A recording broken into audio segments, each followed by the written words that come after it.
Welcome back to another episode of the Market Open. We are live. I'm sorry I'm a little bit late, but we are here and we are ready to go. It is Friday. Kind of crazy that we got to the end of the week, just given how long the week has been. And dude, I forgot we had AMD and SpaceX earnings this week. Like when I was going through what's been happening this week, I was like, oh yeah, we had those two. Like there's been so many things that have happened this week. Obviously, we had big tech last week. And then not only that, we also got a non-farm payrolls report that was really important today. And like we needed that non-farm payrolls report to kind of get some momentum. Look at SPY right there, up 0.54%. The reason we are pumping is because we got some pretty good numbers. And the numbers on the headline might look bad, but the numbers when you look under the hood and try to understand the implication of those numbers is actually really freaking good when it comes to the biggest concern that the Fed is having right now, which ultimately is inflation. So we're going to get into that right here, but you are seeing a massively green start to the day. SanDisk up 5%. It was down 6% yesterday. AMD's up 2%. Robinhood, 93 in the pre-market. AAOI, pretty good earnings yesterday. Beat EPS by 200%. That's up 14%. Amazon is up. Nabesis, which is now the victim of a Michael Burry short, which took it down about 40% yesterday. That's up 7%. In the pre-market. Micron's up, Google's up, CrowdStrike is up, Intuit's up, Adobe is up, ServiceNow is up. I hope it's not just a pre-market pump on a Friday for the hell of it, because there's options expiring on Friday. But I think it might have to be doing with the non-farm payrolls report that was honestly pretty damn good. So we'll talk about that as we get into it, and we'll kind of understand why the market's liking this. Rocket Lab right here got rejected at 80 a couple times yesterday. It's at 79.20 pre-market, up about 5%. If this thing can just run through 80. Maybe we have a day where it actually closes above 80 for the first time in about a month, which would be very, very nice to see for Mr. Rocket Lab. On top of that, we got a bunch of earnings that we will talk about. We've already had a bunch of earnings this morning. We had a bunch of different macro stuff happen over the past 24 hours. Trump is talking again, and he said a bunch of things in an interview last night, but the number one thing that he continues to reiterate is that he wants a deal with Iran, and if we can actually get that deal with Iran, then, maybe oil, which is down the pre-market, can continue to come down. 77.06. It was at 74 a couple of days ago, then got up to 79 yesterday. So if we can get this thing back into the low 70s with the S&P at all-time highs, maybe the market actually likes what we've got going on. All right, non-farm payrolls. Let's get into it. Let's get started with that data again. Thank you everybody for being here. It was good. It wasn't good, but it was good. So the street wanted 83,000 jobs. We came in at 23,000 jobs, which initially you might think is not good. But if the street is so worried about inflation, it's really good. The labor participation rate is at 61.4%, lowest in 5 years. That's also not great, but that's definitely not, what the street expected it to, or not at a level that would be more inflationary if we were getting into that 63, 64% range. Unemployment rate is still only 4%, 4.1. It's not like unemployment is like massively increasing, which is a good thing. We've had a very strong labor market, but in that strong labor market, if we're having less jobs added than expected and the economy is already growing, GDP is good, earnings are good, it's not like we need so many jobs because people just can't find a job. Like we have a ton of jobs available. Jolt says we have 7.43 million jobs. So the labor market has never been the issue for the past couple of months now. It's always been inflation. And there was a Friday back in April where the entire market tanked because the labor market was too good, because there was too much inflation. So from that perspective, I think that's actually a really good. Was it negative 23,000 or was it 23,000 jobs? Got it. I think it was, it was negative 23,000. Yes, you're right. Sorry, guys. It is negative 23,000. Having said that, that's still really good because we're losing more jobs versus adding them. I know it sounds contrary to popular belief, but the point is, if inflation is the biggest concern, like why are stocks pumping right now? Because they're happy that we don't have more jobs added into the ecosystem, which would inevitably create more inflation. So, that actually makes it better. 23,000 jobs less than expected is actually, again, from the economy perspective, maybe not the best because you don't have as many jobs, although the economy has a ton of jobs already. So I think the market's just like, all right, anything that can get Kevin Warsh to not raise rates is something that's positive. Minus 23,000 on non-farm payrolls. I can hear the bond yields falling right now, minus 23,000. That would be the second worst number of the year outside of the only other negative number, minus 156 in February. Now, if you look at the 2-month revision, another whopper, minus 103,000. Manufacturing payrolls, actually a bright spot. Manufacturing up 5,000. That would be the best since it was up 15,000 in March. And that was the high water mark going all the way back to 23. Okay, average hourly earnings, big miss, up 1/10. That's 1/3 of what we were expecting. Up 1/10 will be the lightest reading of the year. It would equal where we were last year in December. To find a lower rate, you're all the way to April of 25 at a goose egg, unchanged. Now let's go year over year earnings. Another miss, 3.2%. That's 0.3 light, and also 0.2 lighter than a revised 3.5 that turned into 3.4 last month. 3.2, obviously the lightest of the year. I have to go in the Wayback Machine to find this one.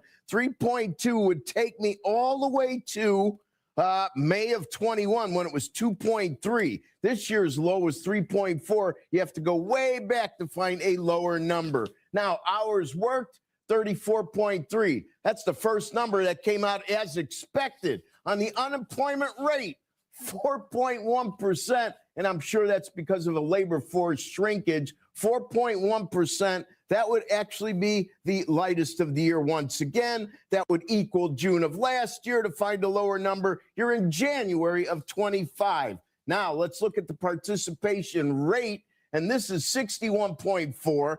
We're expecting 61.6. It's 1/10 lighter in the rearview mirror at 61.5. It equals where we were in Feb of 21. You're in May of 2020, COVID era, to find a smaller number. But as Treasury Secretary Bessent has pointed out in numerous venues over the last week or so, that this is a demographic issue. It's not a weak economy. The rate's falling because of old and young, but that 25 to 54 age range is still doing well in terms of participation. And drum roll, please, the last part of this report is called the underemployment rate, or U6. The other rate's called U3. This also dropped 1/10 from expectations. We're expecting 8, 7.9 arrived, 7.9 equals where we were. We've had several of those readings to the lowest of the year. To find a lower number than that, you're in June of 25. Of course, interest rates move lower.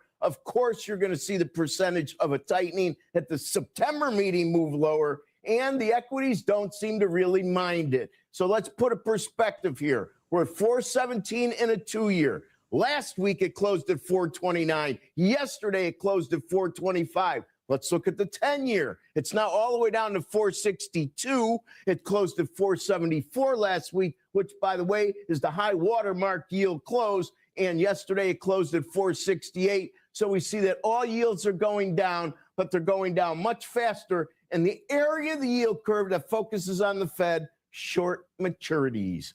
Back to you. That was beautiful, Rick. Steve Leisman, are you going to take back? I mean, this is pretty incredible, right? This is pretty freaking incredible. So the probability for a rate hike just went from 60% to 40% in September, just now.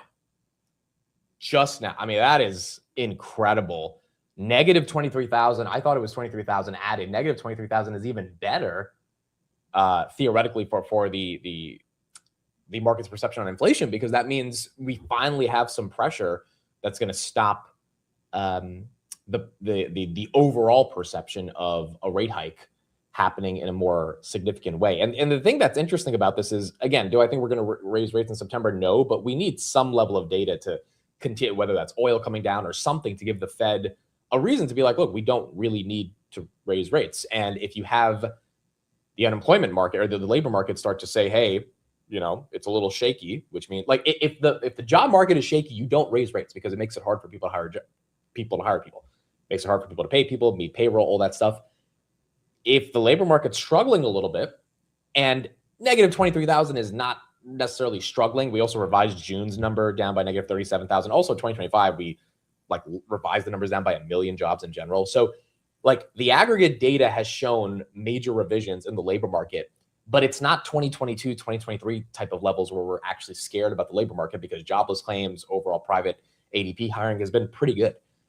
So, you know, a lot of people have been asking what gets S&P 500 to 8,000. Yeah, earnings have been, you know, incredible. But what really gets us to 8,000 is a rate cut. And if we don't get a rate cut, what definitely helps us get to 8,000 is the potential of a rate hike not being baked in as aggressively as it has been over the past couple of months, which, you know, just this morning we had a 60% chance of a rate hike. And now this one report takes that down by 20%.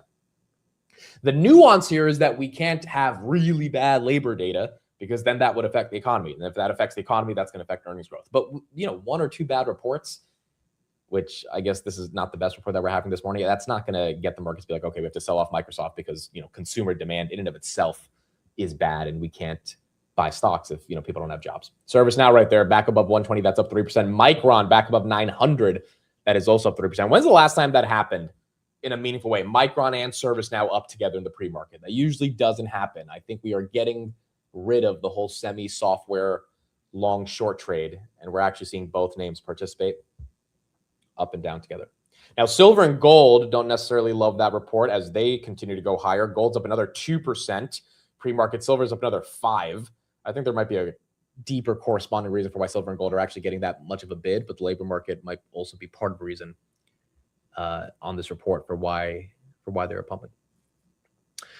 Okay, so that's what we got with the jobs report. If you are just joining, came in a lot worse than expected. The reason the market loves it is because that means there's a lot less of a chance for a rate hike actually happening in September. Kevin Warsh did say to sources yesterday, asked by the Financial Times, that he was interested in, you know, he was open to the possibility of a rate cut. Trump commented on him today, said that he loves what Kevin Warsh is doing. He thinks he's doing a great job. So, you know, if Trump can get oil to come down, if the labor market can continue to cool out a little bit, maybe we don't get a cut, but hopefully we don't get a hike. Trump said it's not completely up to Warsh on rate hike before the vote. I think he's great. I won't be criticizing him. It's up to Warsh a little bit on the rate hike in and of itself. All right, earnings. Let's talk about some of the earnings we had yesterday. Trade Desk, this stock continues to fall almost 20 to 30% every single print. I mean, sometimes, dude, like you got to go private or you got to get acquired. The company acknowledged that it was their fault. The company acknowledged that they, you know, didn't live up to their standards. The company said they're going to try to be better, but their guidance was not good.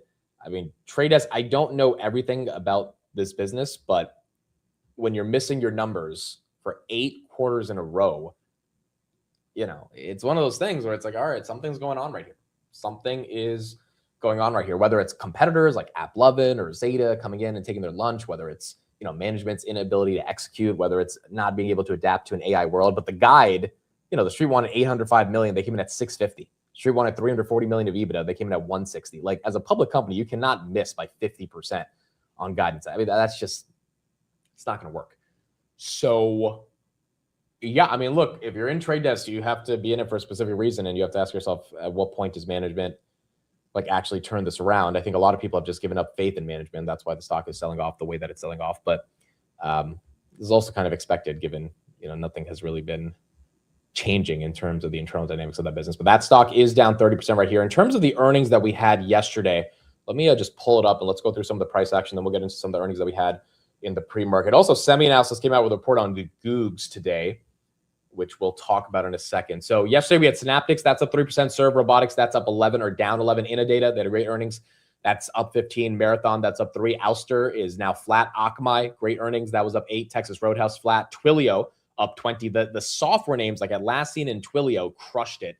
And SaaS isn't dead, which is also why ServiceNow, Adobe, Salesforce, all those names are up in the pre-market, as some of those SaaS names had some really good earnings. Atlassian up 33%, CleanSpark up 6%, Red Cat is flat, Lyft is flat, MP's up 6%, Monster is down a little bit, Airbnb is up 7%, DraftKings is up 5%, Roku is flat, and then Applied Optoelectronics is up 12%. Lots of these names were down 7 to 8% yesterday, and the only one that's still really down that bad is Serve Robotics. Many of them have recovered, and part of the reason that many of them have recovered is because of the jobs report that we just got. I mean, that jobs report, when S&P pumps by almost 1%, as you can see right here in the pre-market, everything's going to get a bid.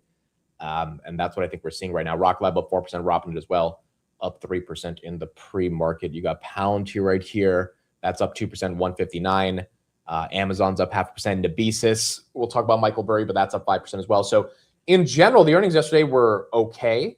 Software earnings were better than not, but the names that got hit pretty bad, I mean, they're not really feeling that price action to be as ugly as well. Oklo had earnings. That was down 2%. We'll talk about some of those numbers.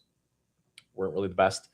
But a couple of these stocks had earnings in the pre-market. Take-Two, they had earnings as well in the pre-market. They beat revenue 1.53 versus 1.41. That's up 2% year over year. Net bookings was 1.39 billion. That was down 3% year over year. EBITDA 167 versus 155. Take-Two stock price action is flat. I think Grand Theft Auto is really the only catalyst here. The numbers might not matter that much. Their fiscal year guide kind of sucks. I think they're kind of sandbagging here, though, because, you know, Take-Two should be something, or Grand Theft Auto should be something that raises a lot of those numbers, but obviously they missed pretty aggressively on some of these numbers. November 19th is when they're saying the launch of Grand Theft Auto will be. They have a partnership with Netflix coming out soon as well. That will be pretty interesting for how they promote the game. But yeah, that's the big catalyst. I mean, earnings in and of itself is not like the major catalyst for Take-Two. Then you had Oklo. This was the earnings that we got this morning. Revenue of 1.2 million. Street thought it would be about 100,000, so they definitely beat on revenue. EPS was negative 28 cents versus 0.16 cents. I think this is one of the first quarters that Oklo has actually produced some positive revenue based on some of the deals they got with the DOE over the past couple of months. Still losing money, still diluting shareholders, still don't have, you know, that massive hyperscaler nuclear contract that would get the stock to re-rate. But $7 billion company, down about 2% pre-market, still up a lot from the $5-6 lows from a couple of weeks ago. Danny says Q1 didn't include pre-orders. They're not increasing bookings because people could technically cancel pre-orders, so they're not increasing forward guide. That actually makes a lot of sense, and part of the reason why the guide looks as bad as it does. So yeah, that's like, I think that's why people are trying to find the trailer, right? Like the GTA 6 thesis is kind of the thesis for Take-Two, and it's one of those things where you have to wait to see how that one plays out if you are bullish on this name. But I think, you know, the broader question is everyone it's priced in that Grand Theft Auto will be bullish. The question is, how bullish will it be? And, you know, does it become one of those games that, like, for a year, it takes over the zeitgeist of how people think of this stuff? And as a result, you know, they sell a lot more games, sell a lot more digital products in those games. If that happens, which I think some people are still undercounting that it could happen, especially in the streaming era. I mean, when Grand Theft Auto 5 came out, we didn't have streaming. We didn't have Twitch, any of that stuff. So, you know, maybe that becomes a massive tailwind for them as well. Microsoft did hit 500 yesterday after hours.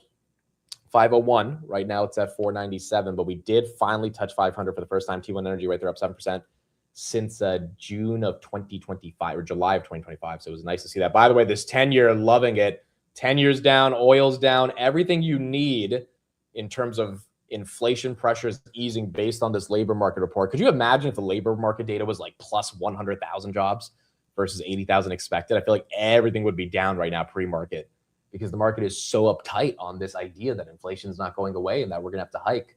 And if we hike, growth stocks, you know, generally don't like that. So although it's not the best for economy, it's definitely something that the market wanted, especially trading at all-time highs, right? Any excuse they had to take things down, they would have taken things down. Okay, cool. So that is what we have for some of these earnings. I think we also had some other earnings pre-market. Let me pull this up before we get into some macro. Oh, Wendy's, it was okay, but they're like taking away their guide for fiscal year 26, which is never something you want to do. Wendy's down 3%. You kind of don't want to give less numbers. So they're kind of reorganizing, but they beat on their top and their bottom line numbers. We talked about DraftKings yesterday. It wasn't too crazy right there, but that stock's up 5%. Yeah, there were no other major earnings. We talked about rocket companies yesterday. They need rates to come down, but their numbers were relatively fine as well. So, I mean, overall, the numbers that we've seen over the past couple of weeks have been really good. Definitely the numbers that we've seen this week have been good. 90% of companies in the S&P 500 are beating their numbers. It's just, once again, we're at all-time highs. So the catalyst to get even higher has to be some of this macro stuff, which is kind of what we're seeing right now. By the way, Meta just got forced to pay $567 million and $943 million in two different lawsuits last night. Meta comms director said, "We disagree with the ruling and will appeal. We work hard to keep people safe on our platforms and have been transparent about the challenges on identifying and removing bad actors and harmful content. We remain confident in our record of protecting teens online and will continue to defend ourselves against claims that misrepresent the facts." As bullish as I am on Meta, this this lawsuit drama that they're dealing with is pretty annoying. So it's one of those things where, that's a situation they're going to have to deal with for a while. And if it doesn't get resolved, then there's just more and more of those lawsuits. And it opens the floodgates for more and more people to want to, go after them, which means their legal costs are going to go up. And that could be another hit on free cash flow. Oh, we had Doximity as well. This stock is up a lot pre-market. This stock actually got up to like almost 50%. Now it's up 30%. Revenue 156 versus 152. That's up 7% year over year. Adjusted EPS 29 cents versus 30 cents. That's down 19% year over year. I think they said something in the guide. Oh, it's still up right now in the pre-market. This is also a very small cap company, 3.71 billion. It's up 70% pre-market. From my understanding, I believe they said something in the guide around a new deal that got the street to be a bit more excited than what's happening. Martin Shkreli said it's a short. There's a pod that's blowing up, aka a fund that's blowing up. The quarter was a nothing burger, and this is a very easy short. The quarter was theoretically a nothing burger. You're not seeing anything that serious there. Now, there are some reports that Anthropic is signing a proprietary partnership with Doximity's AI platform, and that theoretically could be the reason for why this thing is pumping the way that it's pumping. I mean, if you're an Anthropic customer and you get an exclusive deal, obviously the street is very fond of that. That's literally what happened to Akamai last quarter. They got a $1.8 billion deal with Anthropic, and that's part of the reason why it really got the pump. And they signaled another $600 million deal with a different technology company on their earnings last night. But I don't know if it should be up 75%. So that one might have some shorts coming into it as well.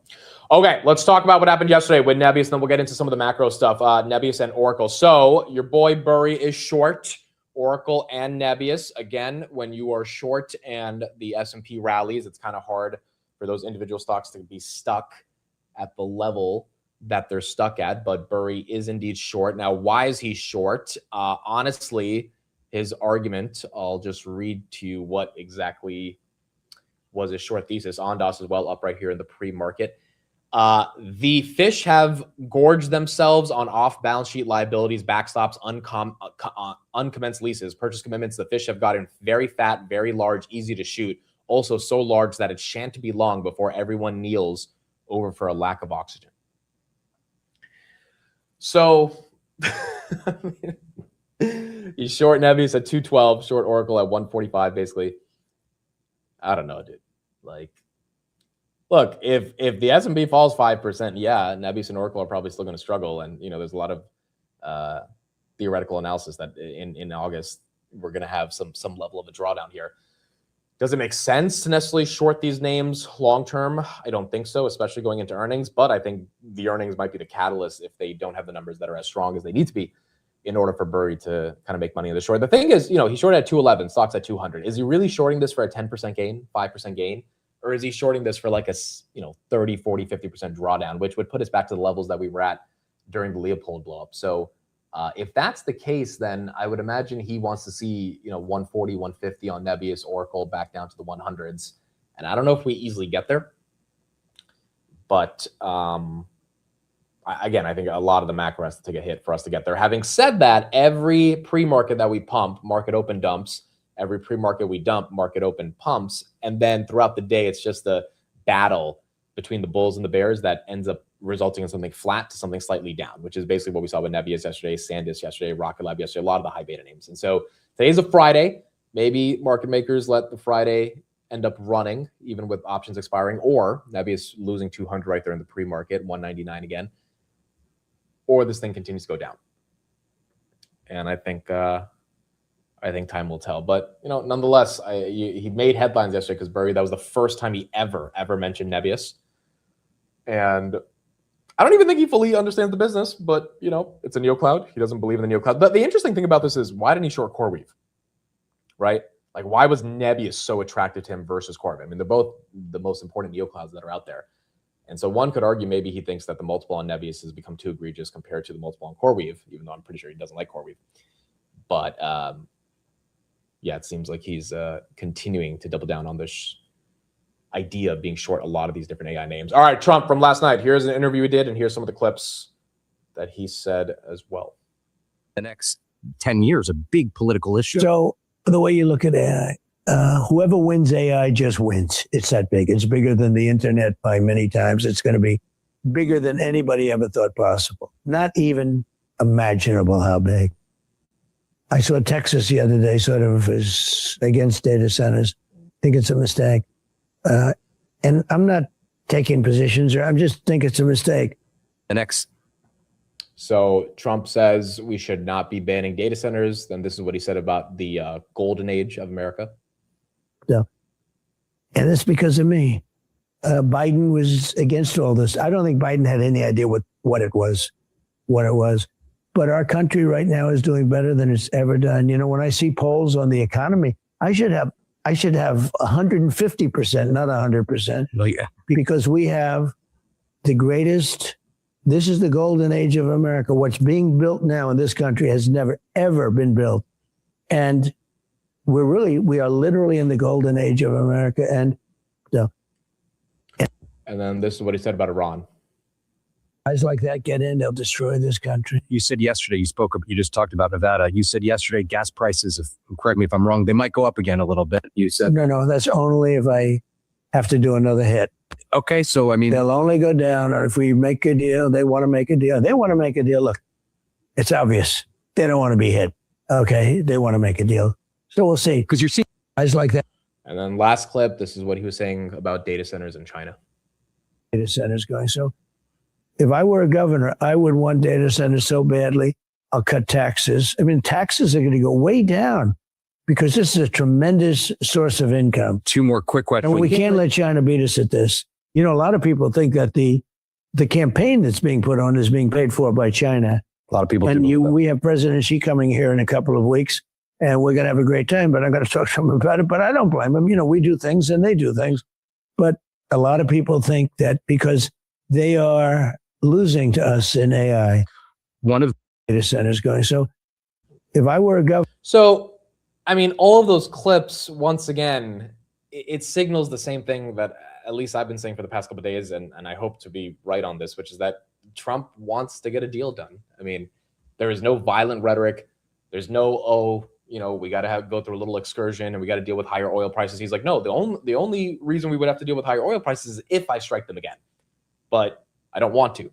So he's kind of acknowledging like oil doesn't need to go up. The 10-year doesn't need to go up. We don't have to have credit markets freak out. They want a deal. They keep saying they want a deal. Now, do they actually want a deal? I think so. Then again, the Iranians and the IRGC are who they are, and they might want to continue creating chaos. But it feels like we're getting set up for some level of a deal that's coming in. And if we don't, then it'll be the same old story that we've been having for the past couple of months now.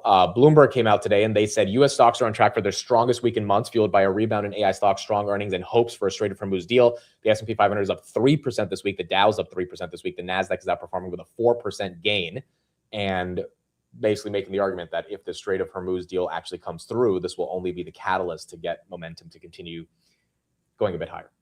So I don't know, man. It feels like we're going to get there. The first week of August, we're going to end out with the S&P up 3%. I mean, S&P's at all-time highs. I know some of these AI stocks have still taken a hit, and Micron's not back at 1,000, Nebius is not back at 250, but Rocket Lab was below 60 2 weeks ago. It's now almost at 80.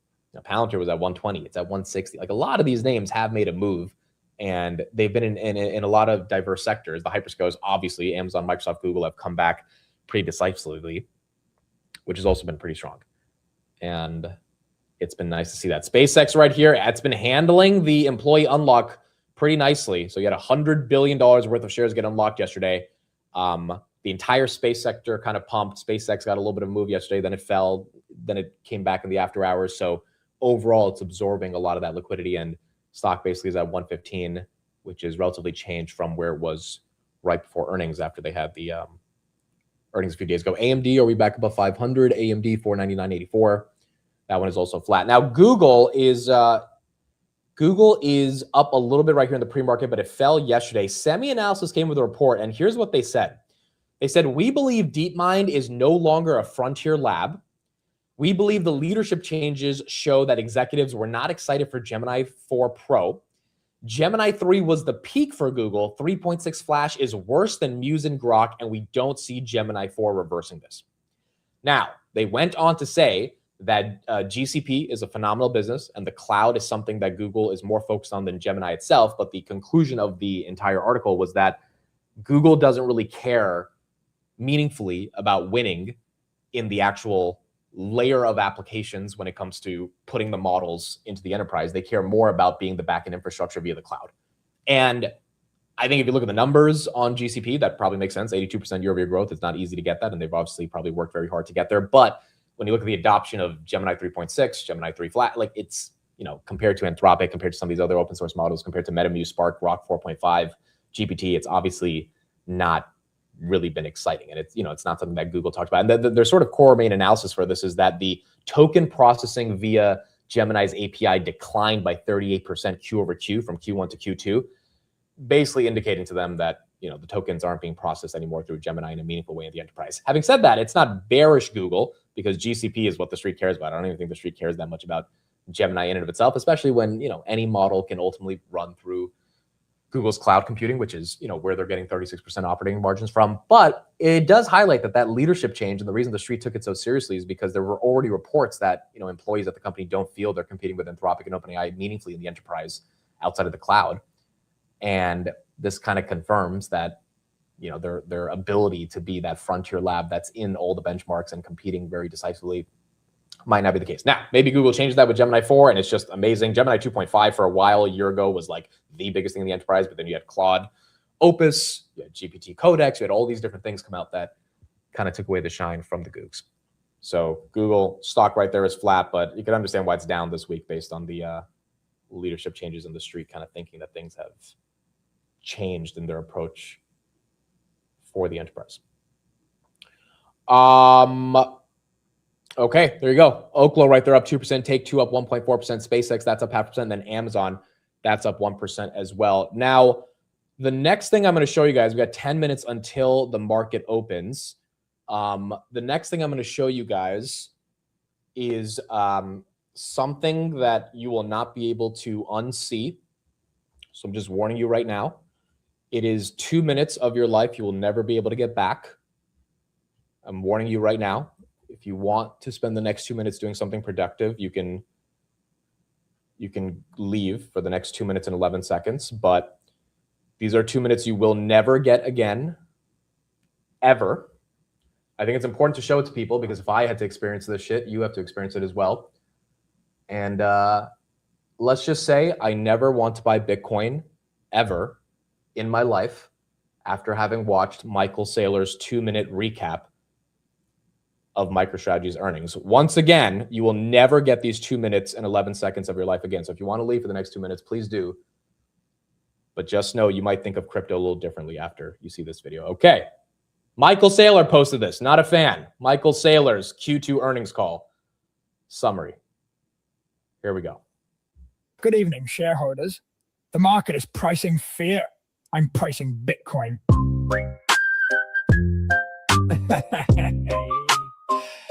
The quarter was rough, but the sats per share rose.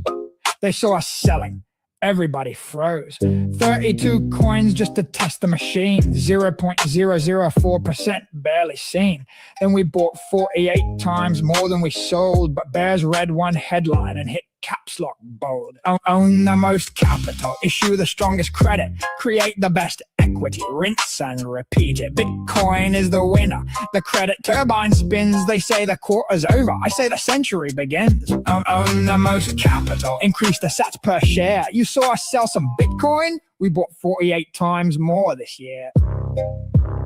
SRC at 89.50. Everybody asks, Michael, can you bring this thing to par fast? We've got the cash, we've got the Bitcoin stacked, and nearly 1 billion left in the buyback.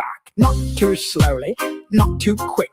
Calibrate the market, make the credit stick. Sure, $1 billion. Go ahead, be my guest. Pay 12% a year to help us build the best. Maybe the best way to buy the most Bitcoin is not to buy the most Bitcoin. I'm going to sell one, and then I'm going to buy 10. You want us to sell none, and somehow buy 11. With money conjured by a genie underneath the desk, we don't quite have that. We have digital credit instead. Own the most capital, issue the strongest credit, create the best equity. equity, rinse and repeat it. We want the world's largest company. That's the company ambition. Not the most employees, not the most products, the highest valuation. Own the most capital. Let the credit turbine spin. 600 million became 60 billion. And we're only just beginning. Bitcoin is money. Everything else is credit. Thank you for joining the earnings call. We bought 48 times more Bitcoin than we sold. I told you guys you would not be able to get those 2 minutes. Yeah, Trade Desk needed this. Trade Desk needed this. Told you would not be able to get those 2 minutes of your life back. But there you go. Yeah, I never want to buy Bitcoin again in my life. Like, I genuinely, after seeing that, MicroStrategy up 4%, I legitimately never want to touch this asset again in my life. Although the song was kind of a bop, dude. Own the most capital. By the way, I've been listening to Bohemian Rhapsody like crazy over the past 24 hours. I'm coming around to it might be one of the greatest songs of all time. I'm coming around to that. But anyway, in terms of Bitcoin, the reason why it's up right now is because for those that are just joining, the labor market data came in way better than expected for stocks, not necessarily for you know, the actual economy itself. We lost 23,000 jobs, which was good for stocks because that means there's less pressure on inflation versus an expectation of adding 83,000 jobs. Gold is up. The Fed rate hike probabilities are down. The unemployment rate fell to 4.1%, and then the jobless claims also fell down. June's number was revised by negative 37,000. So the reason why Bitcoin's up is because if we don't have to raise rates, I mean, bullish Bitcoin, bullish equities, bullish the 10-year coming down, bullish oil prices coming down. So it was one of those jobs reports where, look, if we lost like 400,000 jobs, it would be, oh, there's a problem with the labor market. There's a problem with the economy. If we lose a 23,000 jobs number and then 37,000 in June, it's like, okay, there's some small problem in the labor market, but it's not substantial enough to actually freak out. And it's also not substantially better than expected to then freak out about inflation. So there's actually a real sweet spot that the labor market is in right now. If Trump can just end this war and get oil down, we will have inflation coming back down to that hopefully 2.3, 2.4%, maybe even 2% in a year. I think, you know, at least we can get down to 2.5, 2.7 and not be at 3.5. And that would eliminate any probability of a rate cut. So that is why stocks are up right now. That's why Bitcoin's up. That's why MicroStrategy's up, because Bitcoin's up, even though maybe the song helping out a little bit. And yeah, it's actually a great start to Friday in terms of how we're thinking of, or at least how the labor or how the bond market is pricing in the probability for a rate cut, which then obviously is affecting the equity markets and how they're continuing to get some momentum. NVIDIA right there, that's up 1% as well in the pre-market as that's continued to go green. No, I didn't even know there was a movie called Bohemian Rhapsody. Someone told me about it last night from 2018. So I will watch that and Wayne's World now. That will be on my to-do list. But the song is legit, dude. The song is legit.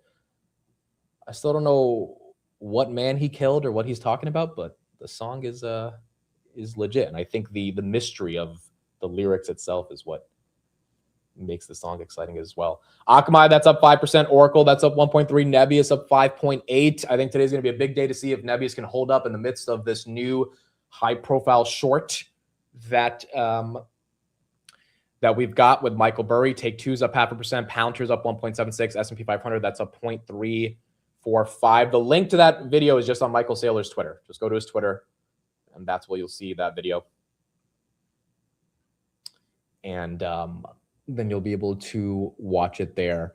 The broader point from his Q2 earnings recap was that, you know, we sold Bitcoin, but that didn't matter because ultimately we were able to, you know, buy a lot more Bitcoin. And the reason they're selling Bitcoin is to continue to fund their debt obligations in private credit and be able to make sure that their shareholders on the preferred stock get the capital that they need, which gives them the stability to buy more Bitcoin long term. So that's kind of his point. It just goes against his entire thesis of like, sell your kidney, don't sell the Bitcoin, you know. And so that's why people don't necessarily love the strategy. Google right there, that's up a little bit. AMD back above 500 right there as we get into the market open, and we've got about 3 minutes left. I looked at Docs. I don't know if it deserves to be up 90% here. It does feel like there's a fund that's getting squeezed out of this one. I mean, maybe that Anthropic deal is helping them. The actual numbers themselves didn't seem that impressive. Coherent, that's up 7%. You have a lot of your photonics plays. AAOI, again, we looked at their earnings yesterday. They were really good earnings. They beat EPS by 200%. They fell on a very slight guidance miss, which didn't really make sense. So the fact that it's up right now is encouraging. Lumentum, Coherent, all your photonics names should be getting some levels higher as AAOI has done very well. And I would imagine the rest of these photonics names are going to do very well as we get into earnings season. 142.36, that's up 15% right there in the pre-market. If the photonics names are up to having a good day, then maybe the memory names will participate as well. Hertz got squeezed yesterday as well. This is up 25%. It was up 30% during the day. Stock's down a lot all time. I don't know if this thing can make its way back to the $5 range, but 250 right here in the pre-market as that continues to go green. Palantir is up right here pre-market. Nebius is up right here in the pre-market. Grabs up 0.5%. MicroStrategy up 4%. Amazon up a little bit again. Bezos did sell another $340 million worth of shares yesterday and 2.8 or 4.1 billion of shares the day before. So Bezos has been taking his profits. Mercado Libre, which had a phenomenal quarter, that was down 5% yesterday. Just an incredible numbers by Mercado Libre, but that one getting hit. Fluence is up 1%. AXTI, another photonics name, that's up 5%. OSS, which fell 15% on earnings, that's up 3%. I mean, when you have the S&P rally based on that labor market data, we might be in for a full-on green day like we had on Tuesday. Maybe not full 2% on the S&P unless a lot of this rally gets sold into. And we are going to find out. Also, guys, there will not be a market close today. There will not be a market close. I have family coming over from India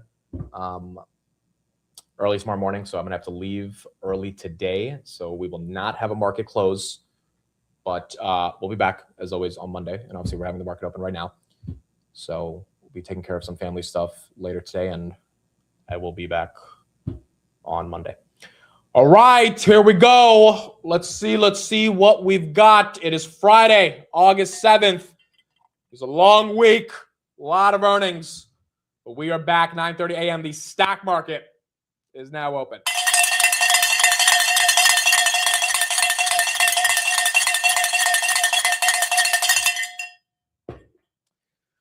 All right, wake your asses up. Let's get into it. S&P 500. How do we open?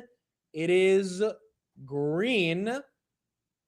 Actually, I mean, it's green, but that candle just took it down pretty badly. 773 to 770. Look at that red candle right at the open. It's still green. Hopefully, we can kind of get back to holding on to that green, but we did have a red candle at the open, even though we are still green from the levels of last night. NVIDIA, that goes green. Google, that goes green. AMD, that goes green. Palantir, back above 160. That's up 3.79%. As that continues to hold on, let's see if we can close above 160 today. Robinhood, nice little 93.34. That's up 3%. Getting some love right there. Robinhood almost went below 90 yesterday, so that's getting a move. Microsoft back above 500. Congrats to everyone who is in Microsoft. I know this trade has been annoying for a while, but it has worked out. 350 to 501. It absolutely deserves to get a 5 handle. And that's what we're seeing right now on Mr. Microsoft. Rocket Lab, that's up 3%, down from the pre-market highs of 79, but still up on the day. SanDisk, that loses 1350 from the pre-market, still up on the day, though. Trade Desk, that's down 25%. Nebius is losing everything. It hit 203 in the pre-market, right back down to 192. Nebius has entered a battle into Bury, folks. If you're heavy in Nebius, I know what you feel like. Palantir was in that battle with Bury for the past year as well. So, like, welcome to the club. You are now in a battle with Bury. And ultimately, it's going to be up to the company to have amazing earnings, to execute, to shut Bury up. But at the end of the day, a lot of people are going to follow Bury into this short, and that could be a strain on the stock in the short term. Synaptics, that's up 3%. Dell's up 0.5%. Palantir, 163. Wow, 5% candle on Mr. Palantir into the open. NVIDIA, 221. That continues to go green. Grabs up 0.5%. You've got AMD just below 500, but still up on the day. SpaceX, nice little 2% pump. That should be helping Rocket Lab. Rocket Lab getting a red candle, but I think if SpaceX gets back into that 120 range, Rocket Lab to 80 doesn't seem that crazy. Redwire, that's up. Sidus Space, that's up. Fluence, that's up. OSS, that lost all of its gains from the pre-market. Marvell, that's up 3.5%. Cloudflare crushed the earnings yesterday. Agents on the internet are rewriting the internet in terms of rewriting web infrastructure for the internet, given how much content delivery needs to be determined and orchestrated and governed via these agents. And Cloudflare, Akamai, these are some big players in the space, but Cloudflare, the biggest, 315. Stocks up 10%. Atlassian should still be up 20%. Atlassian up 35%. They got upgrades across the board this morning, 147. Wow, Hoodie, 94.20. Nice little 4% move on Mr. Hood. 5% move on Palantir. DraftKings lost its 5% gain. Innodata is up 15%. OSS still flat. Corning trying to get back to 170. This thing went from 120 to 165, which is very nice to see it get a little bit better of momentum. Bitcoin, are we up? We are 65,243. BMNR theoretically should be up as well. 1915, 5% on BMNR. Again, that's that labor market report being way better than expected for the perception of inflation coming down, and that's good for risk on assets like gold, silver, and Bitcoin. Gold, silver are also up about 4 to 5% right now. SPY 771, Nebius 192, 1% away from going red. IREN and CoreWeave. IREN's actually up 4. CoreWeave is up 5. So CoreWeave and IREN, interesting. Actually going the opposite of Nebius. Usually it's diverged to the other side, where Nebius goes the opposite of them, and that's usually up while the rest of them go down. So this is, I think this is the Burry short kind of really affecting Nebius right here compared to the other neoclouds as they are getting hit. We are seeing Broadcom also phenomenal numbers. That's up 2.3%, 430. This thing was stuck at 380 last week. It got to 360 at one point as well. Nebius also does have a 30% short float already. That's fair. And so that could be kind of having some effect on it. Wow, Microsoft. Okay, there we go. 504. Actually, it hit almost 505. Amazon and Google made their move. Meta has not made their move. Microsoft 350 to 500 has made a move, but Microsoft was at 550 last year. I mean, maybe that move is not over. Maybe that move has a lot more room to go. 503 right there on Mr. Microsoft. ASML also, after a pretty decent earnings, it was the first company to report in the tech sector along with TSM.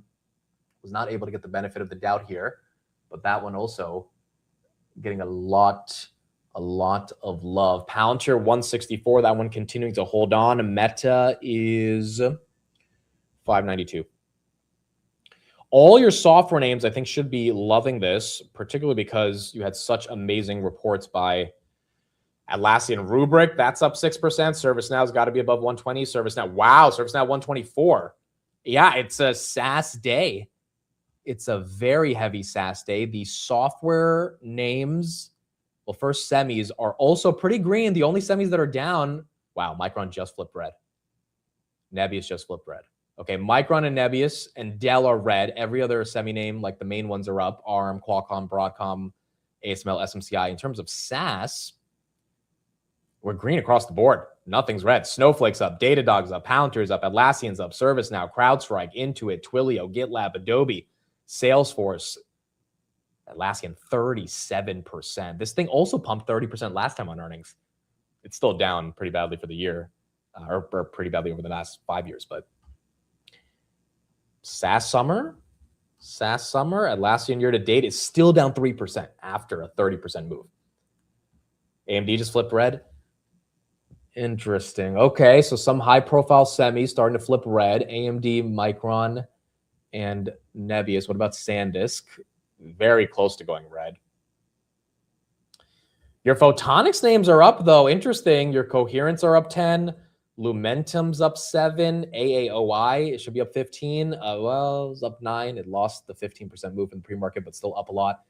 So those are also diverging pretty heavily from some of the other memory names. But SAS has been resilient all week, to be honest.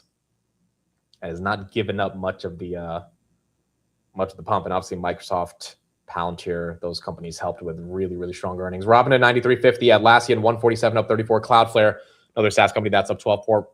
T1 Energy, Trump announced a bunch of different polysilicon tariffs yesterday, which I don't know if that necessarily is going to affect all of the energy names that are out there, especially the solar panel companies, but theoretically could be having some impact in general on domestic manufacturing. T1 right there, that's up 11%. Where is Doximity? It was up 79%. It just got halted. I don't know if that got halted to the downside, but when it opens, it's either going to gap up from 79% up or gap down. It feels like that's a gap down. Let's see when that opens up. where that goes. Uber, which had an ugly week, 67 to 73. That's getting some recovery. That is up 3%, which is nice to see. Google just disclosed their 13F and the positions they hold. They have a $700 million position in ARM, which I didn't even know that, an $800 million position in ASTS, a $1.1 billion position in Planet Labs, $94 billion position in SpaceX. That's one that everyone knew. And then they have a $90 million position in Tempest. I didn't even know that Google owned Tempest, ARM, or ASTS, it was known. Tempest right there, that's up 5% as that continues to go green. Rocket Lab, we should see 80, folks. I mean, if SpaceX is getting a bid, almost 120, Rocket Lab should get that momentum. AMD now really feeling the pain. Nebius continuing to be below 190 right here. MCHP, yeah, Microchip, they had a great earnings as well. Again, a lot of these companies had good earnings yesterday, but they weren't really rewarded for them after hours. And so you're seeing it get a little bit more love. SK Hynix is in talks with advisors about a deal for a plant in China. SK Hynix is considering options for a $3 billion plant in China. SK Hynix might keep a small share in the asset. SK Hynix right there down 3%. Obviously, whatever chips they build in China, they might not be easily able to sell that to some of the American companies. But there's still plenty of demand internationally for those Chinese levels. Zeta, yeah, holding above 26 would be really important today. Anything above 25, I'm happy with, as that can normalize a little bit more. Wow, Hoodie, really going for a 94.42. Same with Palantir, almost 165. Reddit's having a nice move, 157.80. That's making an intraday high. AMD completely gives back everything. Micron basically flat. And then Nabesis basically flat as well. It's interesting, man. Every day, Nebius and Micron in particular have just been like giving the gains back, getting a little pump, and then kind of just consolidating, which one could argue is actually really healthy. It's just totally the opposite of their prior, monthly, daily, weekly performance, which is volatile up and volatile down. And for the majority of the year, it was volatile up. Amazon right there, 276. That's up 1.5% as well, as that continues to go green. TTD, are you getting some love right here? A little bit, but still down at 24% on the day. Rocket Lab, did we break 80? There she goes. Okay, so yesterday was 3 failed attempts. This one looks like a much more successful attempt, particularly because, well, one, it's 30 cents above 80. Last time we could barely get 10 cents above 80. And unless we get a red candle that takes you right back to 79.20, it looks like this one has some ability to hold, whereas yesterday it was the exact opposite. Let's see if we can hold it, but 6% right there on Mr. 80 for Rocket Lab, and Microsoft 502. Oh, Palantir up 6. Okay. All right, so the names that are cooking today: Hoodie, Microsoft, Palantir, Rocket Lab, SpaceX, AAOI, T1 Energy. Doximity's unhalted. It was suspended on the way down, so it just went from 80% up to 64%. Let's see how long this holds. Again, this feels like a fund that's squeezing or getting squeezed in this position more than anything. And that could be the reason why it's getting that massive pump, or potentially that Anthropic deal. SanDisk just flipped red, joined AMD. ServiceNow also going crazy today. Rocket Lab 80.6. You are seeing the space names and the software names start to really have some fun today. Start to really, really make a move. SpaceX 40 cents away from 120. Corning as well getting some love. See, that's the thing. It's Corning should be down on a day where some of the semis, especially the large cap semis, are struggling, and it's not, which is kind of going back to this like stock pickers market, right? Corning is not just moving with AMD or Micron, it's moving independently. And now Corning is an optics play, so it's being helped with the optics, but still, you're not seeing the optics get hit just because large cap semis are getting hit. Take Two, that's up 2%. CrowdStrike, that's up 3%. CrowdStrike's multiple is kind of crazy. Like, it's legit kind of crazy, but nonetheless, if Mythos, becomes so important, and Zuckerberg has models that are hacking different internet companies, then obviously you're going to need a lot more cybersecurity. Shopify 147, that's flat today. Shopify up 20% for the week based on their incredible earnings as well. Quantum, are we getting some love? IONQ is up today. They had good earnings 2 weeks ago, or not 2 weeks, 2 days ago. Rigetti, that's up 5%. They had a decent earnings yesterday. D-Wave had a flat earnings on Wednesday, but kind of rallying with the quantum names. That's up 7%. As that continues to go green. Amit, how do you feel about the short float on Nebius? What effect could Burry have on it? Well, the short float is 30%. It's always been a lot.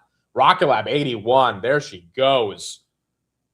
Real serious volume coming in on the Lab Rockets. The problem with Burry is that, people follow him on the amount of people that followed Burry on short Palantir, it was a lot, dude. It was a lot. You had to deal with it. Constant messages and people saying, hey, what do you think? So if you're heavy in Nebius, you're going to have to deal with, if he doesn't enter the short, leave the short anytime soon, and the guy has a big ego, he's not leaving this Nebius short anytime soon. I'd be shocked if he shorted at 211 and closed it at 188. He hasn't even closed his QQQ puts all year, and he's been wrong on them. So why would he, if he's right, I think he's going to really want to be right. So you're just going to have to deal with that negative sentiment. Now, granted, Nebius can reverse it by just having a blockbuster earnings and squeezing him.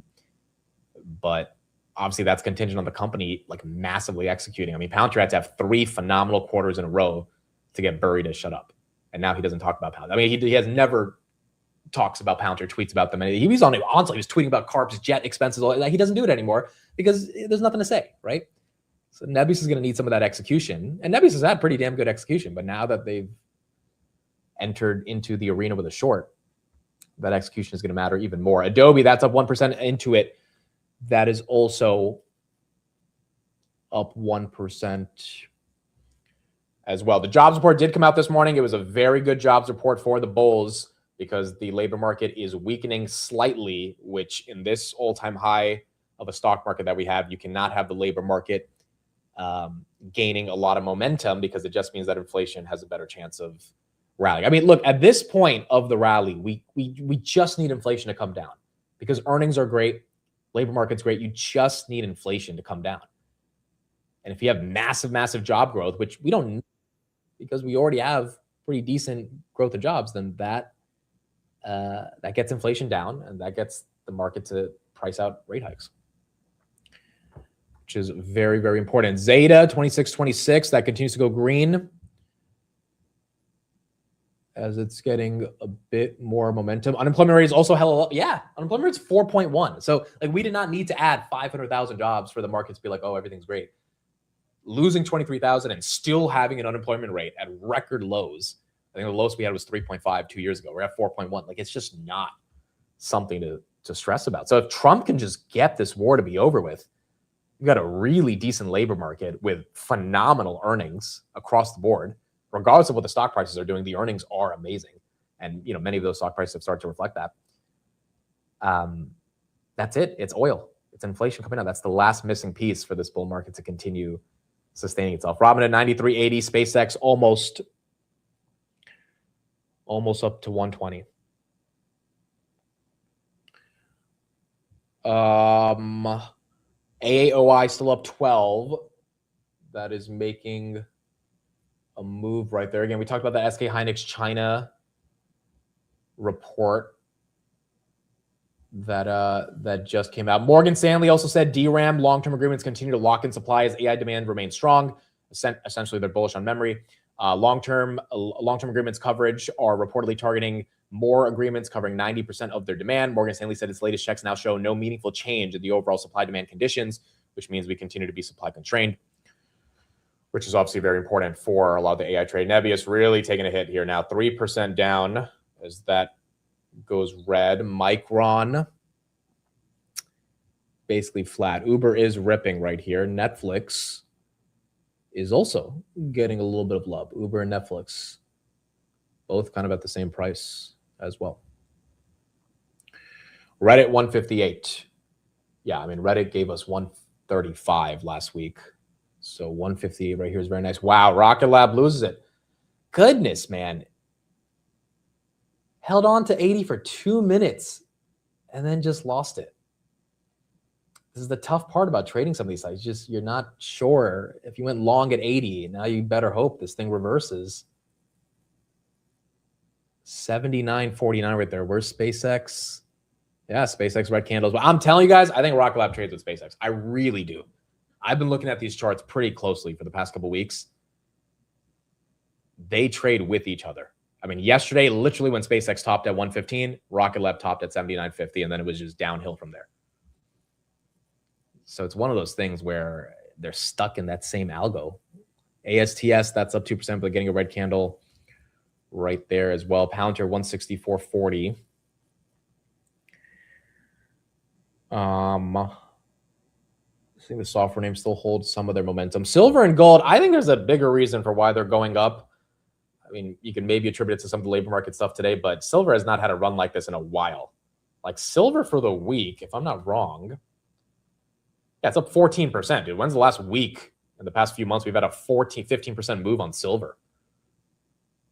And you might be able to say it's the Fed rate hike probably is coming down, oil at 77, or Iran coming to an end, but none of those things are confirmed. So maybe silver's front running that, which is important. Admit I have that Sailor song stuck in my head right now. It's kind of catchy, bro. It's a catchy song. I just couldn't believe he posted it and he left the tweet up. Everyone in the comments was like, dude, you can still delete it. Like you don't have to leave this up. You can say you were hacked. And it's like, nope. He's like, that is the official position of MicroStrategy's Q2 earnings. Yes, copper did hit an all-time high yesterday. So COPEX should be up here. COPEX 88. It's kind of flat from where it was a few months ago, but it's up from the lows of 2 weeks ago. Yeah, and copper an all-time high. You kind of think of where the optics space is going, and AAOI putting up really good earnings, Coherent, Lumentum. You start to see different alternatives to copper. I mean, copper's price going high actually could be positive for the overall photonics trade in terms of just the level of demand that could be there. Nebius 186, Micron literally stuck between $1, 880 to 881. ServiceNow getting a real breakout, 124. It's been a minute. It's been a minute since we've seen ServiceNow break above that. Palantir, I mean, 170 is $4 away. I don't know if we get it today, but if we did, it would be really psychologically nice to see. Reddit, 159.70. China has been buying a lot of gold. We talked about that yesterday. The Chinese ETFs have been buying about $1 billion of gold every week. So gold has not been necessarily stopping either. Bloom Energy also, yes, losing all of their pre-market gains. Again, pre-markets over the past couple of weeks have been, or really the past couple of days have been deceitful for a lot of the high beta names, 243 to 229 on Bloom.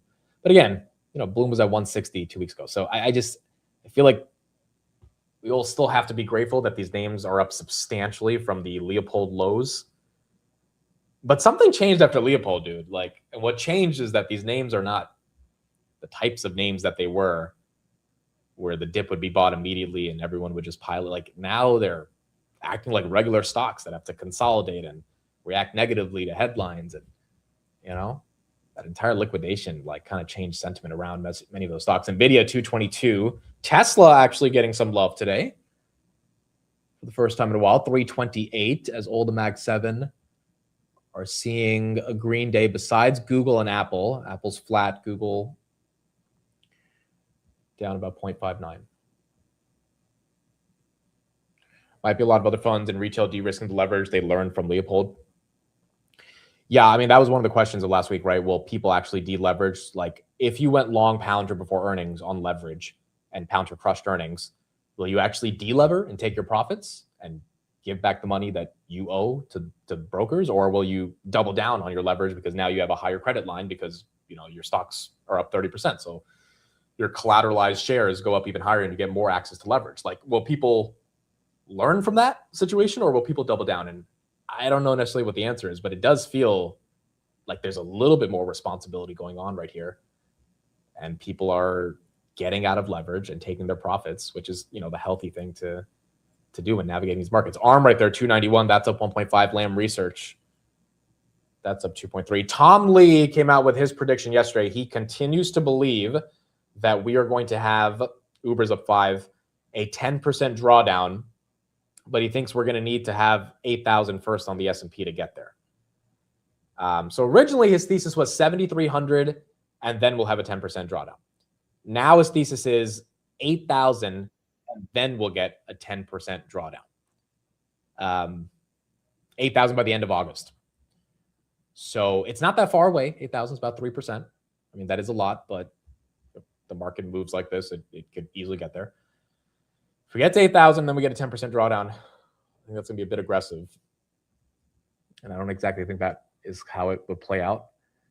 But that's how he's going for it. Oracle right there, flat on the day as well. Palantir 166. Okay, we didn't see this yesterday. We didn't see this all week, I think. So 167 break. Palantir, I think in about like 50 cents, we break a $400 billion market cap on Palantir. We're at 399 right now. 399. ELF is up 5%. SoFi continues to go up. Palantir and NVIDIA actually having two of the biggest moves today as well. NVIDIA, we didn't touch 225 yesterday. We really tried. Reddit at 160. You got everything moving except a few of the semis, even space. Everything getting that momentum except some of the semi names. For NVIDIA, 224 is 109,000 shares. 225, once again, 427,000 shares for NVIDIA. Any thoughts on Credo? Well, Credo should be benefiting today, right? Because of the optics. They acquired a photonics company for $750 million a few months ago. Look, Credo's numbers have been amazing, and they're an important player in the broader semiconductor ecosystem. I think of them as Marvell to an extent. Now, I don't know if they're worth, 50 times earnings. I got to go deeper into the numbers for that. But, and obviously the market cares a lot more about valuation ever since the Leopold situation. But Credo is not going to be a name that doesn't benefit from the broader semi cycle. It was at 300 in June, so it topped out in June. Now it's at 240, which is not even that big of a drawdown. It got to 177 on July 29th. So, I mean, it's had a pretty big rebound from those lows. And the optics thesis behind it is still, pretty damn bullish. There you go, 167. What a candle on Mr. Palantir. I mean, we got $3 to 170, folks. Maybe. Microsoft 504. Microsoft and Palantir are the top two names in IGV. So I think you're seeing that SaaS summer thesis at least start to play out within them. And that's going to help ServiceNow, which is up 5%. That's going to help CRM, Adobe, all of those names. Zeta going to get some love on those. Boeing is up as well today. Boeing is indeed up. You got a lot of names that are persistent. Let me look at the heat map. Microsoft right there, 504. Not a horrible way to start off this Friday. There's only a few stocks that are red, right? Energy's red. Financials are flat today. They look red, but they're flat. Tech is up. Some of the semis are down. Memory in particular is getting hit. But everything else is having a relatively good day. And all the red, telecom, healthcare, it's like, 0.3, 0.4%. All that money is just going right back into tech. And you're seeing that they're in software as it's getting more of that love. Yeah, memory is definitely red today. Memory's red. Memory is indeed red. Micron, 869 now. I don't know. The same stuff I've been saying about memory for the past couple of weeks. I just think the story is kind of known at this point. I mean, Morgan Stanley literally puts out a really bullish report on LTAs this morning for DRAM. And, this happened in June. Micron will be up 20% on a report like that. Like, it's just a different sentiment around these memory names. And again, they just made a lot of moves this year. I mean, they're up 200%, 300%. SanDisk up 500%. Like, these names are up so much that them staying stuck for a while is probably healthy. It's just completely against the behavior that they've had. The only weird thing about it is the earnings continue to be amazing. Like, SanDisk demolished earnings, but it still wasn't enough. And so that's where you start asking, okay, like, what does the street need to believe in them? Like, what is the catalyst that is not known? And it's not a market thing because the market's up. Everything's up. It's like a memory-specific, sentiment-driven issue. That seems to be the problem. T1 Energy, that's up 8%. LTA is seen as limiting margins. Okay, but at least they get to keep their margins, right? Like, I'd rather have them keep 65% margins than have those margins go negative like they had in 2023, even if they're not 85%. So the growth will slow down from a margin perspective, but, if there's a stable floor at which they keep their margins, then they buy back their stock. Like that's your whole memory thesis, right? But the street's kind of rejecting that idea. And the SanDisk earnings, lack of reaction after blowout numbers, I think was part of the reason for why you're seeing that. Microsoft 502.68. That continues to go green. Why do you think energy is down? It's because oil is down today.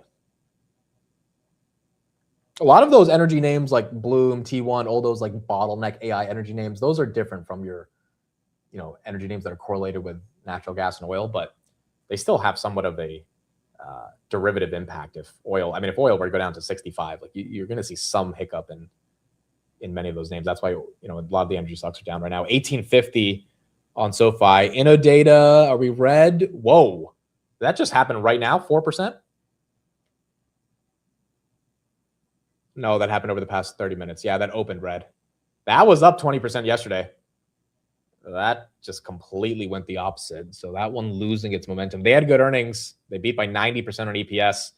It was up a lot going into the print. So maybe that's why it took a breather. Shopify trying to go for 150. Vistra did have earnings today. Is that stock up? That stock's flat.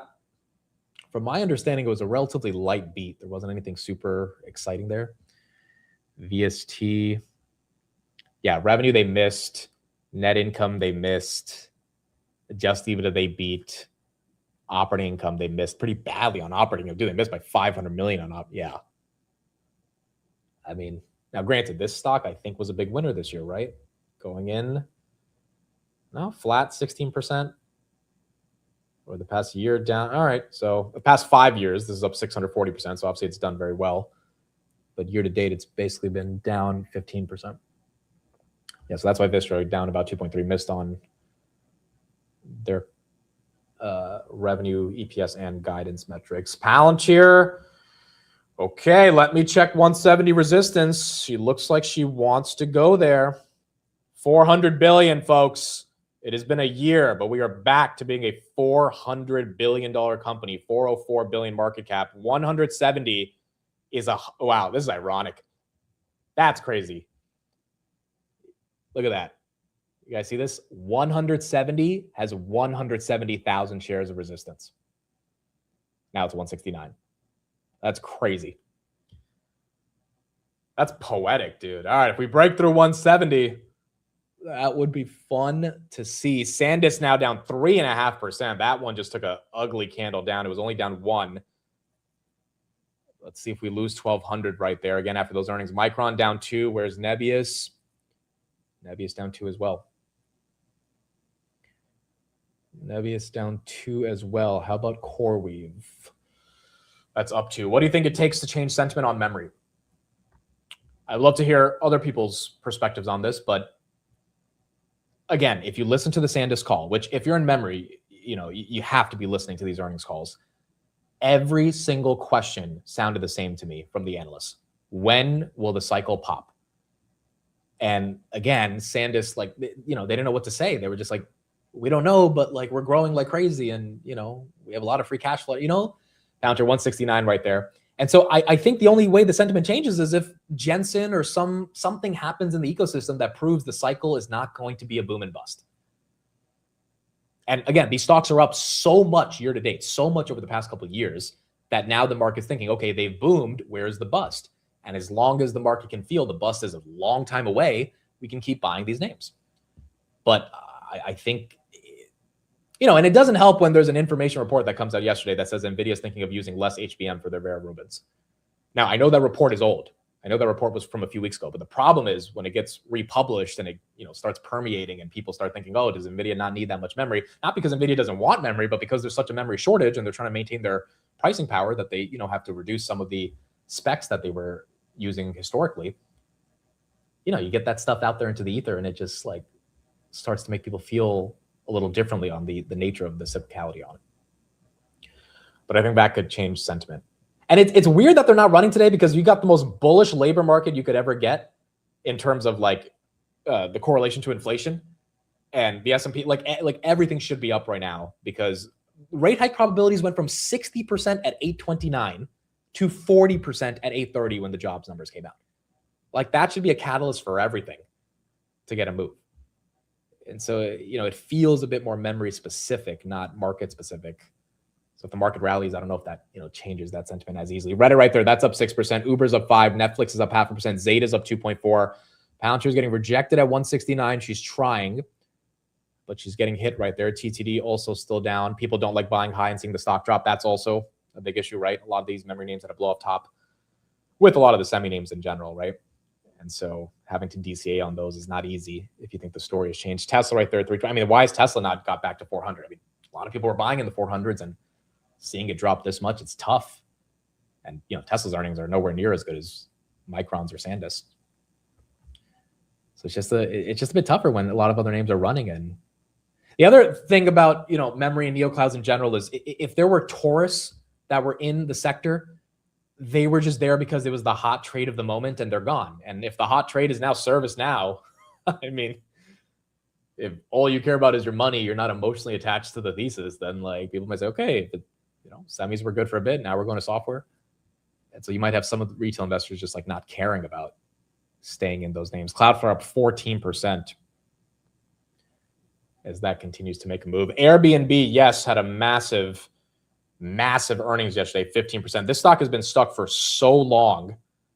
And so it's actually nice to see this one get a breakout because it has not gotten a breakout in a while now. Shopify, 150. There you go. That had a good earnings today. Nabesis, 183. That is the low of the day.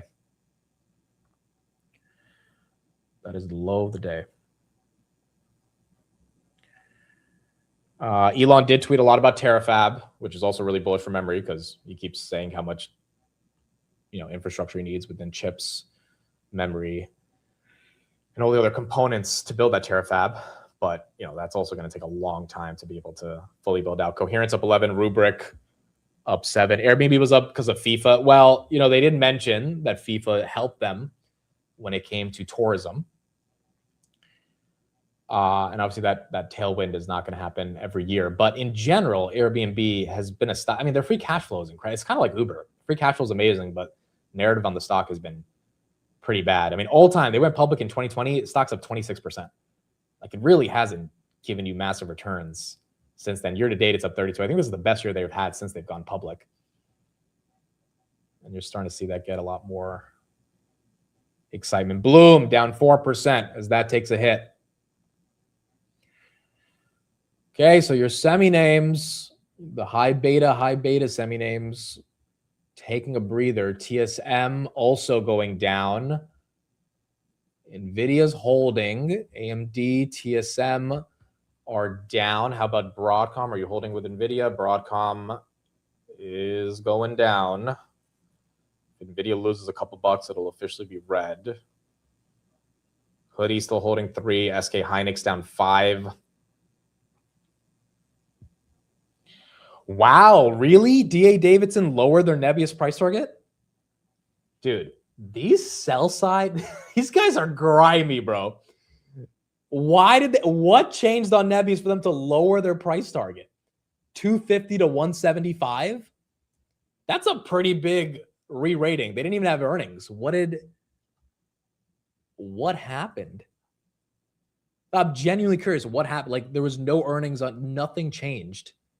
SanDisk at least had earnings.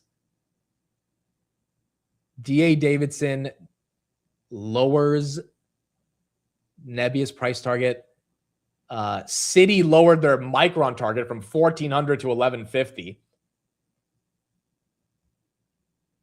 Dude, these guys are freaking out.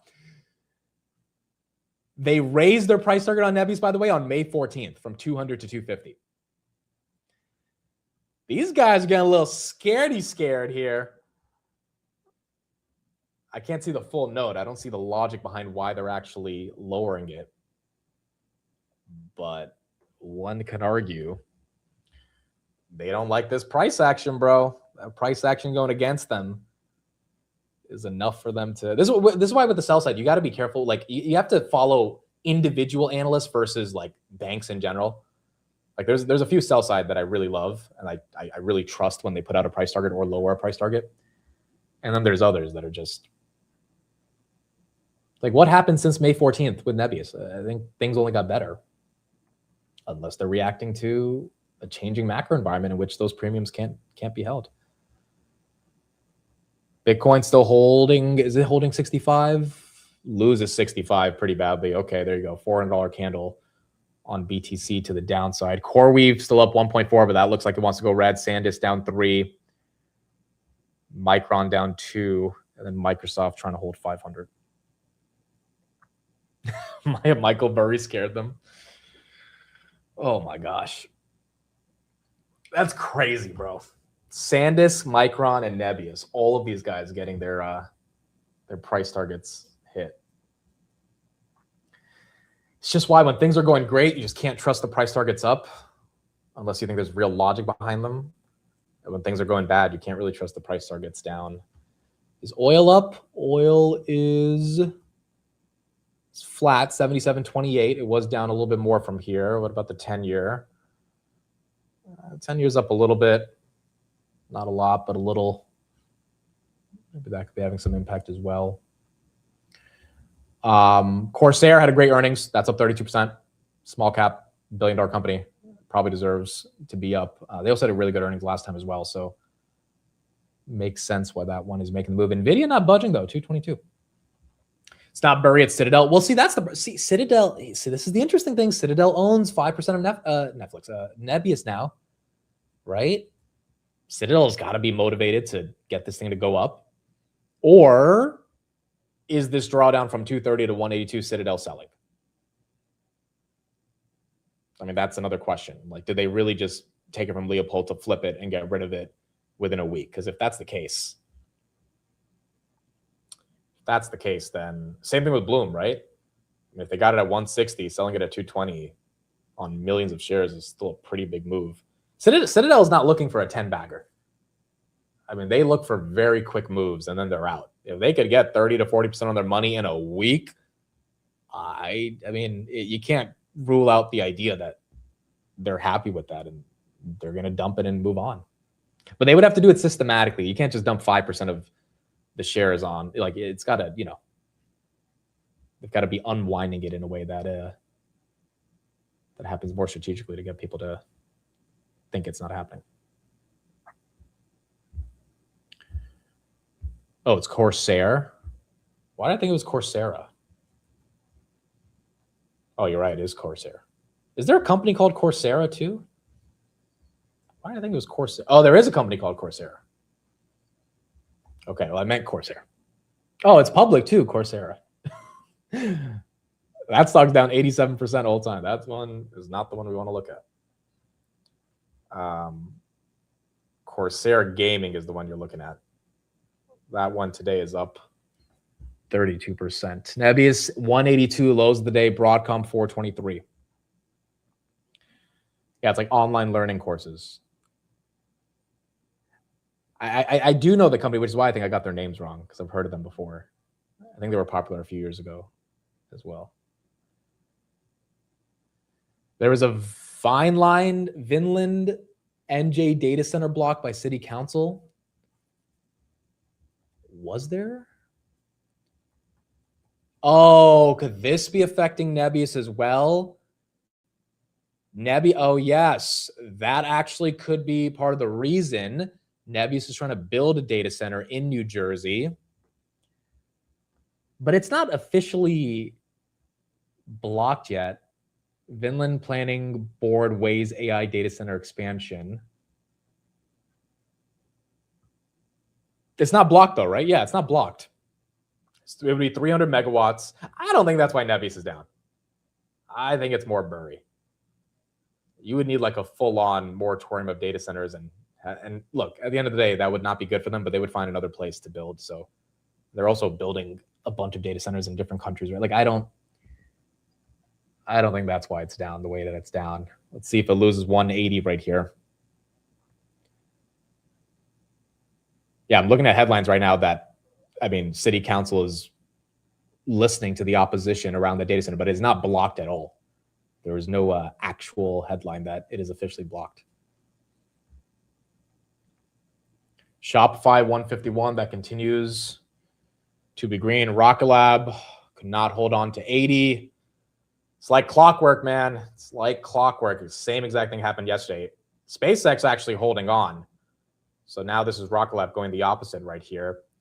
If Rocket Lab's an indicator, then SpaceX potentially takes a dip, or Rocket Lab just recovers back up to 80, as they're both still up a good chunk on the day. Nebius 182, that one's still down 4. Where is PayPal?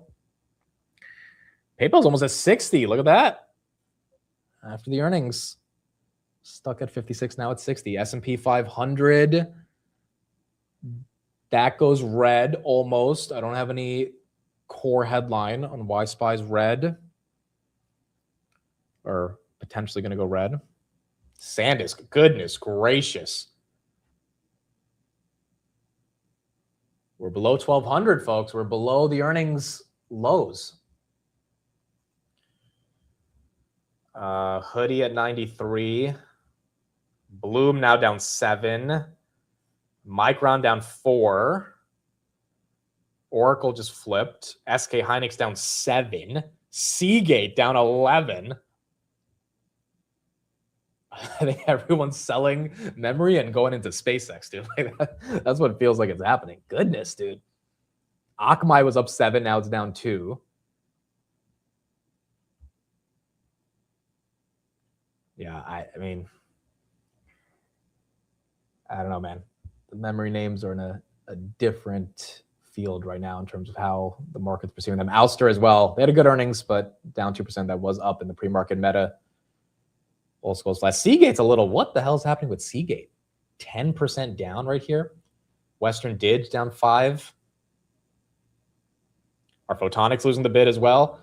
Usually that happens when memory loses the bid. AOI still holding 140, even though it's down from the highs, but that's actually relatively strong. Coherent, you got a red candle, but still up 9. If the Photonics names actually flip down, that would be the entire bottleneck trade reversing for today, which, you know, theoretically could happen. Question is where the money is going to, and feels like software hyperscalers in space, Uber, your sort of non-discretionary plays still getting most of it. Do you think CoreWeave and Nebius earnings could reverse it? They're going to have to, like, really have good earnings to reverse this type of sentiment.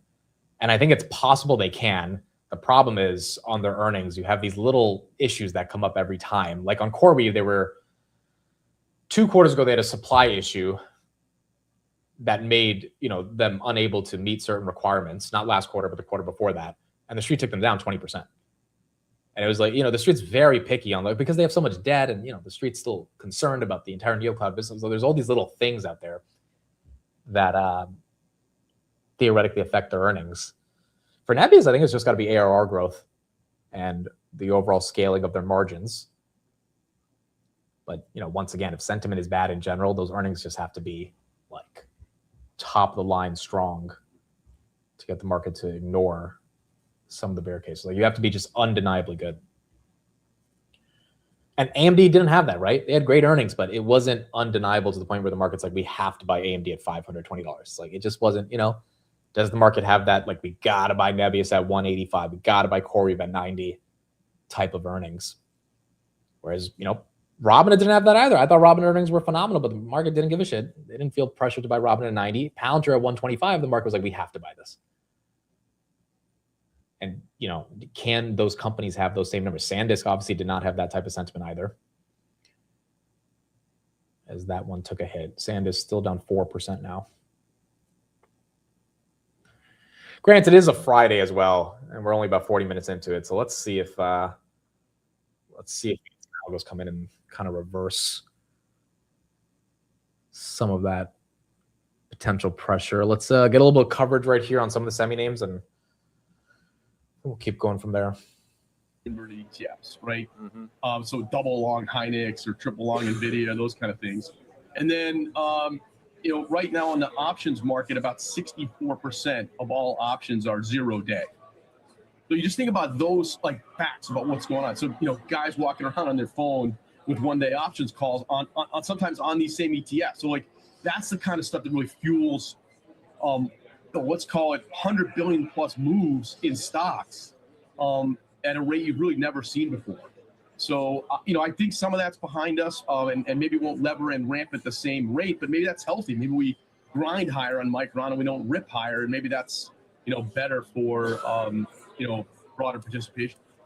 Well, I mean, you did, I think, tell me the other day on one of the programs that you think Micron's going to double from here, right? Yeah, I do by the end of the cycle. Look, I mean, you wake up and you see something, Hynix is going to add a lot of capacity, but like if they add a bunch in 28 and it's already a lot accounted for, look, what's in the price is something like 4 times peak and 10 to 11 times normalized earnings for Micron.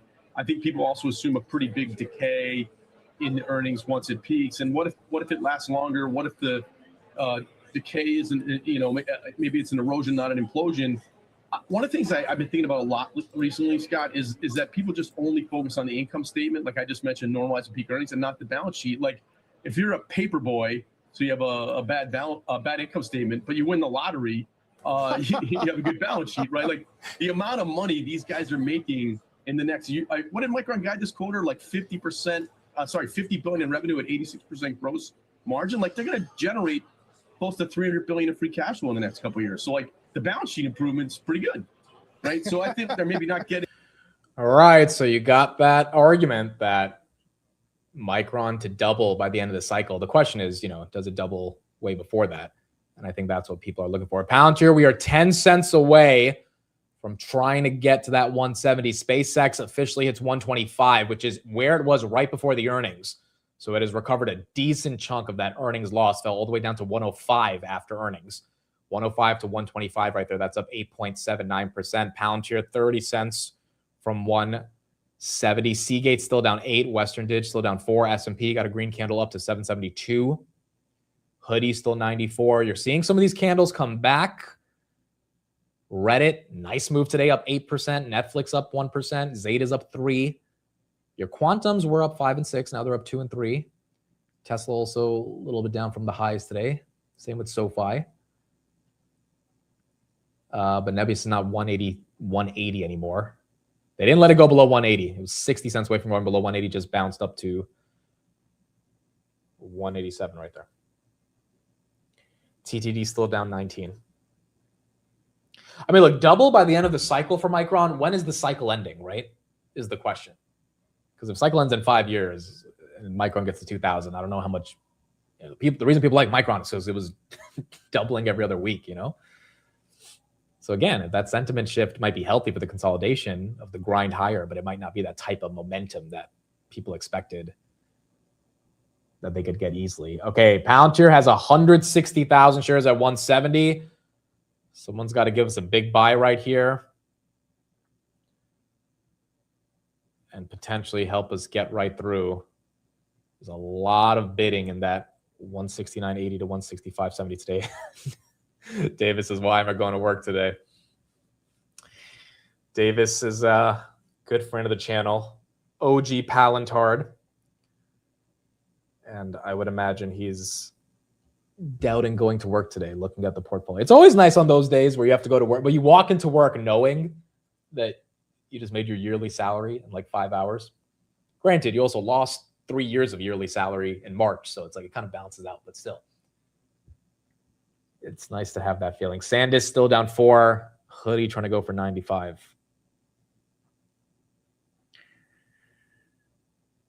Yeah, SaaS summer. It's taking a place. It's like Conor McGregor walking into the office. Exactly. Where's Celsius after that earnings? Celsius getting a little rebound, up 5 after being down almost 20 or 15 yesterday.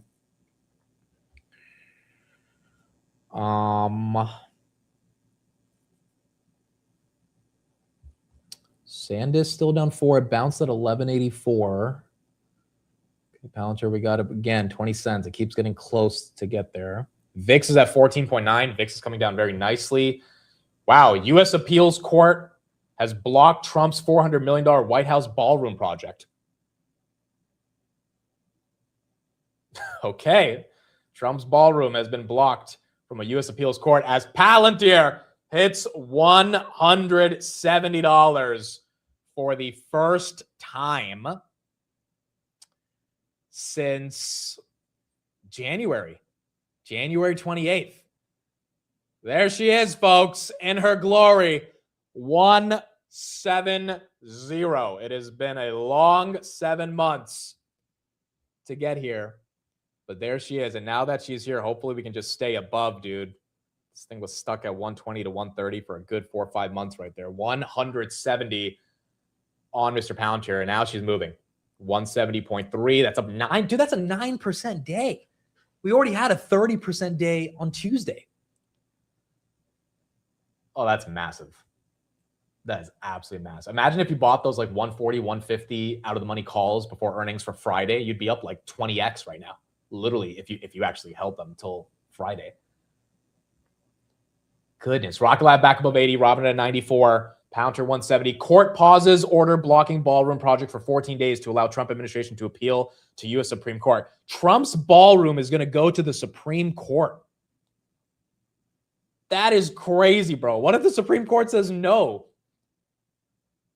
What if they say you can't build a $400 million ballroom?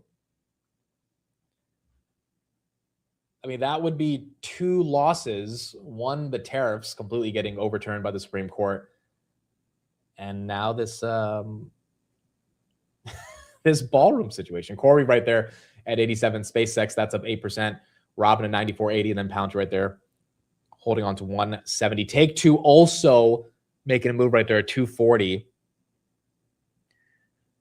as that continues to go green. Huh. That's I wonder what Trump's going to say about that, dude. I don't think he's going to be happy. I do not think he's going to be happy seeing that right there. Nebby is still 185. AMD at 480, down 1.7%. ServiceNow, 7.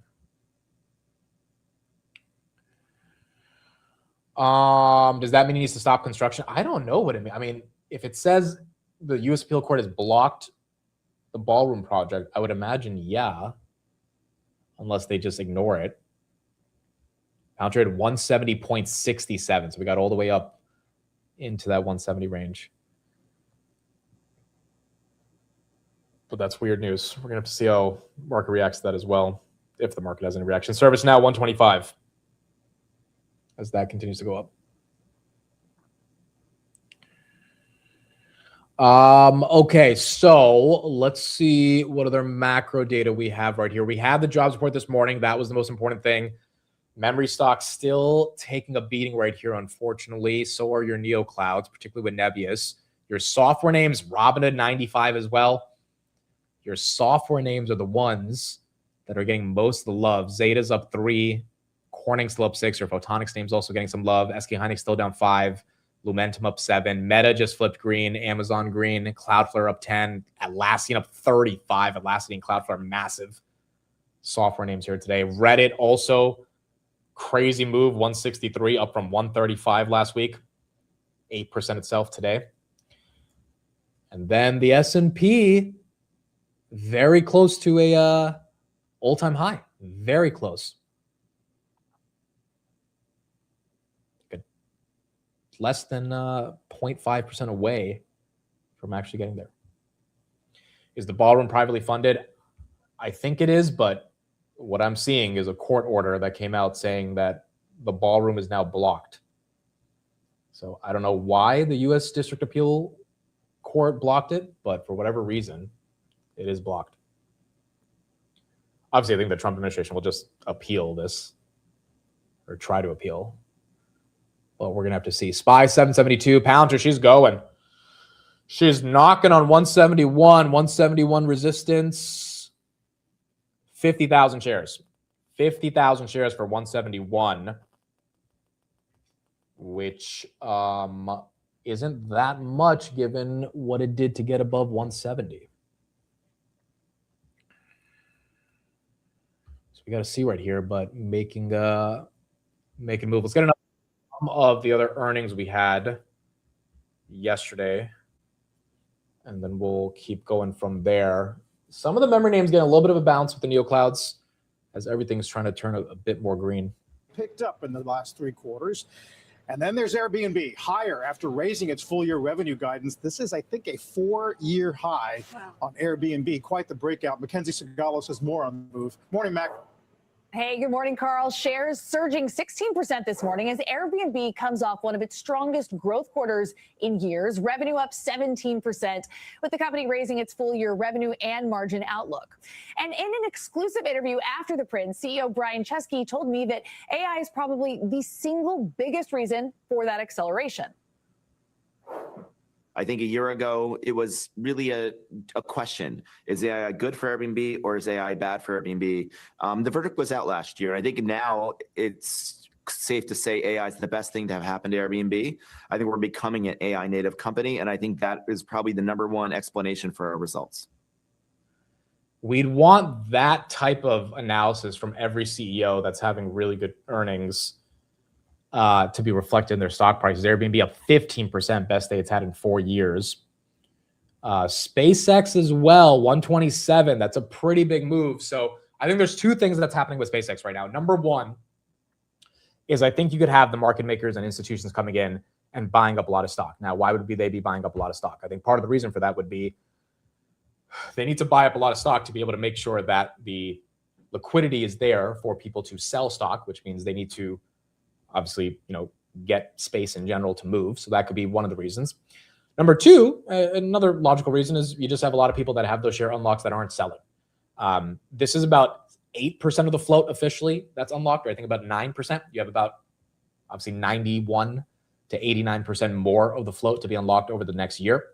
That includes Google stake, that includes Coatue stake, a lot of these companies that have been in, since the ground floor that have multi-$100 billion stakes. And those stakes obviously haven't been introduced to the public markets yet. The other reason this could be up is just the earnings reaction was delayed. I mean, that could also be a reason as well. And, the earnings were good. I don't think they were like unbelievable, but if the market's believing that Elon's going to 50x revenues by the end of 2029, yeah, the stock is cheap. It trades at 1 times revenue. It probably should be going higher. But the question is, why are they believing it today versus on Tuesday? And so that is up for debate, but it's definitely helping all the other space names. Rocket Lab right there, 80.96, back up to 81. Robinhood as well. First time we got a breakout above 95 in a couple of weeks now. As that continues to go very nicely green. Nebius also really trying to make its move up. Do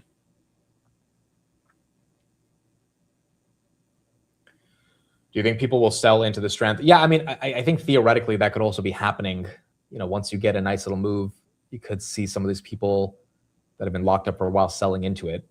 So then, the cynical approach to this is that the market makers are pumping it up to create the liquidity for people to sell, get a lot more people excited, people buy in, but they're hedging all their shares with their calls or puts so that when they fall, they're delta neutral. So those shares don't really mattering. And then the stock price ends up, reflecting that and everything goes down.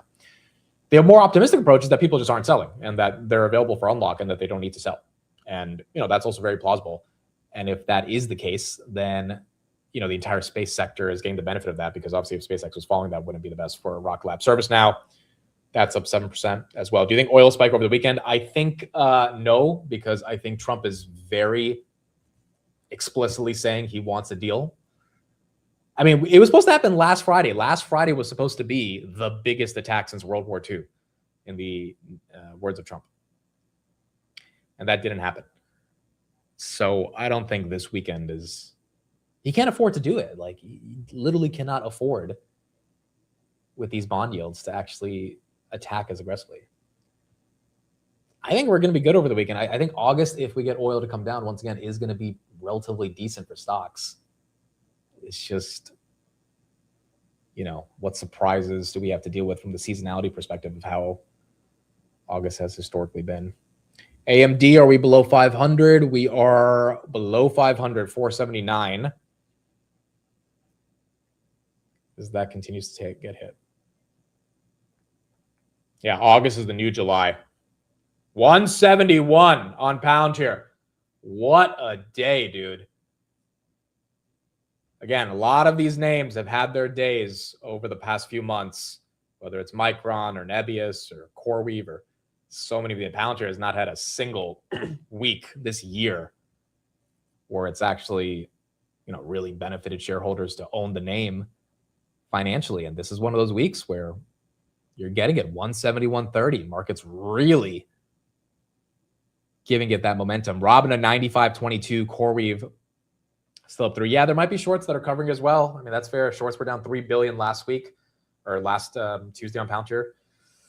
That might be closer to like 5 or 6 billion at this point, which would also be very, very productive. Let's get some commentary on bond yields real quick, and then we'll keep getting into some of this price action as well. Statistical things. So yes, you're right, Carl. We should view this, which is what the market is doing, as maybe things are a little bit weaker on the labor market, and that's why we're back to watching. Well, now it is really inflation because the labor market has been definitely the backseat of the car here for the Fed. Most of the focus has been on inflation. Without Kevin Warsh's forward guidance, how important will Jackson Hole be, and what do you expect he'll say there that could provide some more clarity on the path forward? Well, Walsh has been very unfairly treated because a lot of people think that forward guidance should be removed. This is not only Walsh, this was also Bill Dudley has been saying this. There's also papers by Jeremy Stein, others that have argued actually for years that removing forward guidance is a good idea. So that's why I do think that we will get an opportunity in when it will come to August and listen in a few weeks to what Walsh is saying. And I do think we will and probably get more clarity around what is the view on all these things that the committee has been discussing on the economic outlook, on forward guidance, because this is probably a good opportunity for the FOMC and in particular for him to come out with his views. President Trump weighing in on the Fed's decision and, sort of being a bit more restrained on where he sees rates going and whether rates should stay steady or go up. What did you make of that? Yeah, this is a very, very important recognition by Trump and, of course, by all of us that is not only Kevin Warsh alone who makes these decisions. There are 19 members on the FOMC and 12 of them vote, and Walsh is only one of those voters. So the 11 other voters are also very important, and the last meeting was 9 versus 3. So therefore, the recognition by Trump that this is a committee decision, this is not Kevin Walsh who's driving the train alone, that is a very important starting point for a conversation about when will the Fed move. Because at the moment, the market, before the employment report, was saying the Fed would hike in September, and now, of course, the market is saying, well, we pushed that out a month, and now the hike is likely going to come in October. We were talking before during the break about your chart work, which has been famous around the street for several years, but actually got boosted by Michael Burry this week, who looked at some of your charts, namely the percentage of GDP that is hyperscaler CapEx build out and how it's larger than the telecom was of that percentage of GDP. His argument is it shows you how cycles can unwind as quickly as they build. Is that how you see your own work? Yeah, so what's really important about this discussion is that the speed with which the housing build out in 2005, 6, and 7 happened was actually slower than the speed with which we're doing the data center build out. So that's why the logic must be that if it takes a lot longer time or if it comes a lot quicker, must also have consequences for how we think about what could the speed of any slowdown be. That's not to say that we expect a dramatic slowdown, but it's just to say that the pace with which the housing build up came along and the pace with which the fiber optic build out came along and the pace with which today the data center build out came along. The data center build out is just a lot faster, namely twice the speed of the build out that we saw during the fiber optic build out. So the conclusion is, and this is the bottom line, if the build out happens very quickly, it also is at risk, of course, of subtracting from GDP very quickly. So this is the consideration. If there is any risk that AI is about to slow down in some form, it is at risk of also having more downside risk to the economy. How does that make it? Which is also why I think the memory names are getting hit right here, because if the CapEx happens really quickly and then dies really quickly, which again, I don't think is necessarily going to happen, but if that fear is out there, the cycle for some of these names and their pricing power also goes down. Way into your models now? Yeah, so the challenge, of course, is that if you look backwards, of course, hyperscaler profit margins have been very, very significant. The growth in the data center build out has been very significant. So the bear story really rests mainly on this view that there are Chinese models coming, there are open source models coming, and these models are now going to have a significant competitive situation relative to the closed source models. So if the competitive landscape changes, maybe the backward-looking way of looking at things is not the right way. At this point, I still think that we still have at least several more quarters ahead of us because a lot of the financings for data centers have already put in place. It's showing up in the earnings results. Caterpillar, Torsten earlier this week, a 72% increase in power generation. But if the CapEx build is fueled more by debt, case in point yesterday with Alphabet, another $25 billion bond sale, is that worrisome? Yeah, this is very important because we saw about a month ago, Amazon had some challenges issuing that. And now, of course, yesterday it was less of a problem. So this little bit pendulum swinging back and forth in terms of how easy is it for the hyperscalers to raise money to finance data centers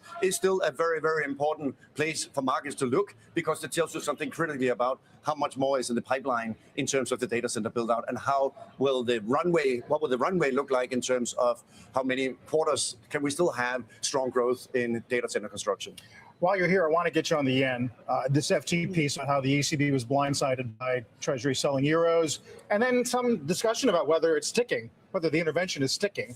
Is the strategy working, do you think, so far? I know it's early. So it's a bit unusual that the ECB did not know this, apparently, because normally all the central banks call each other and say, hey, we're about to do this. And especially if we're about to sell your currency, then normally that has, of course, involved a common discussion about this is what we're doing together.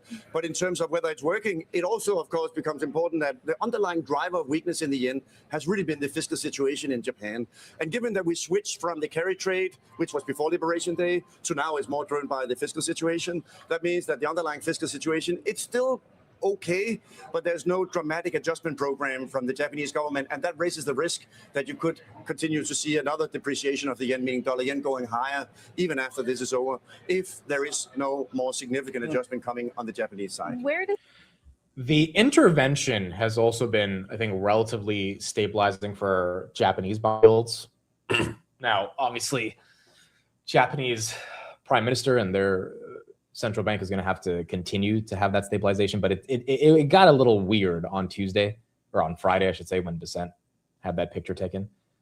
And, it doesn't look like the market has reacted negatively to the intervention into making sure the yen is not as strengthened as it was before. Service now 125.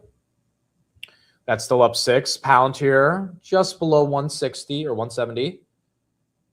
But any close above 165, to be honest, I will be happy today. The semis continue to be hit. Micron, SK Hynix. Well, not all the semis, the memory names. The other semi names. Actually, no. ARM down. Marvell red. TSM goes red. Intel goes red. AMD's been red. SMCI, that's up 2. Dell goes red. Nebius right back down to 182 after the bounce from 180. So if it loses 180, I think it's probably going down a little further. Qualcomm somehow is holding up. Broadcom, it was up 4, now it's up 1. And then on semi, where's Circle? Circle is up as Bitcoin was up today. That's up 7. SanDisk loses 1,200 again. Yeah, I think we're just seeing is the market's picking other stocks that have not benefited all year and rewarding them for earnings, and not necessarily taking away anything from the other names that have done so well since they're up still so much, just not giving them the type of premium they were getting before. Bloom is really getting hit right here. 215, that's down 6. SpaceX, we still have 125, 120. We got to 128, now 127. Rock Lab still holding 80. As long as SpaceX is in the 120s, I think Rock Lab can try to hold 80. Akamai goes red. Akamai's earnings were actually really good. I mean, some of the stuff they talked about on the call, surprised Cloudflare is getting a bid, but Akamai is not. There's no news on Bloom. Bloom is just in that algo bucket of super high beta momentum names. Nothing specific on Bloom here. Once again, I'm really curious to see what the hell Citadel is doing, because they own a lot of these names. Like, are they unwinding them? Are they selling calls against them? What exactly are they doing? By the way, next week we should be getting all the 13Fs. Amazon took a stake in X Energy. They bought 65 million shares. That was disclosed yesterday. We don't have any of the major. Oh, no, no, we don't have it yet. We have, let's see, we got 3 updated yesterday. None of the big names here. Yeah, none of the big names. We have some funds, but nothing massive. We need Druckenmiller, we need Buffett, we need Ackman, we need Howard Marks. We need Daniel Loeb, Bill and Melinda Gates. Dude, how crazy is it The Bill and Melinda Gates Foundation sold all of their Microsoft at 350. Microsoft's at 500. All of it they sold in March. It was 7.7 million shares. I mean, it's kind of crazy, right? Like, you would think, like, Bill Gates, founder of Microsoft, Bill Gates Foundation, they would hold their Microsoft out of. I mean, that's the only tech stock they have. They have Berkshire Hathaway and then Microsoft, and then the rest is just like Procter and Gamble, Kraft Heinz, all that stuff. That's crazy, right? Freaking the founder of Microsoft selling his stake in the foundation for Microsoft was the literal bottom of Microsoft. Now, obviously, the guy still owns a lot of Microsoft himself, but you don't think they bought back? I mean, I guess we'll find out, but they definitely liquidated the entire position. Let me pull it up. That's crazy. Yeah, here it is. 7.6 million shares on the Q1 release. Look at that. That was one of the large parts of the portfolio. They sold 12% of Berkshire, 100% of Microsoft. This was 350 Microsoft, 370 Microsoft. Crazy. If you bought the foundation shares, you are up. Rocket Lab once again below 80. I don't know if he's still short Tesla. I don't think he is. That was like a personal short, I think, that Bill Gates had. I don't think he's still short Tesla, but that didn't necessarily work out either. Getting smoked on AMD. Are we going back to 490? Look, same thing that Jose said. Like, and Jose has held AMD for years, right? It's like this thing just got ahead of itself. I could easily see it breaking back into the 500s if that excitement comes back, but again, it just got a little ahead of itself. It's already up 200% year to date. So I don't know. The problem, though, is that it spent a good amount of time above 500. That's the issue with some of these stocks. Like, you can say a stock's getting ahead of itself and then look back and be like, all right, well, if you zoom out, it's up so much, like it needs to consolidate. But then if it spends a meaningful amount of time ahead of itself, which is honestly what happened with the Palantir. Palantir spent so much time between like 170 and 190, which at the time it was obviously ahead of itself because the earnings weren't as good as they are right now. So when it fell to 120, it felt so dramatic, but realistically, you know, holding the 190s, the 200s, like it just didn't have the earnings power to justify it back then. Now it in my opinion, definitively does.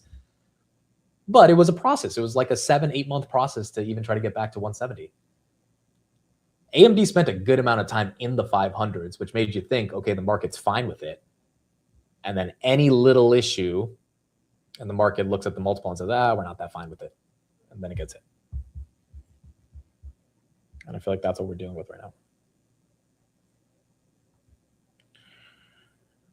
Reddit up 7% right here. That one continuing to make a move. I think the only Max 7 that's cheap right now, by the way, is Meta.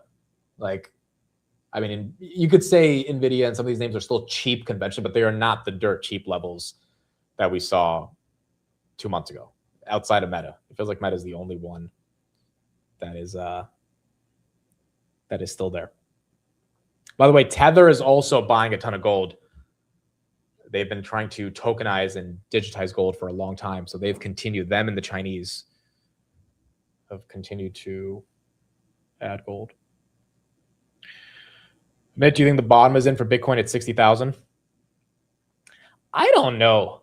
I mean, my gut tells me, yeah, I don't think we're really going below 60 again on Bitcoin. I think we went through that process and that should be enough. If we get a rate hike, we're going below 60.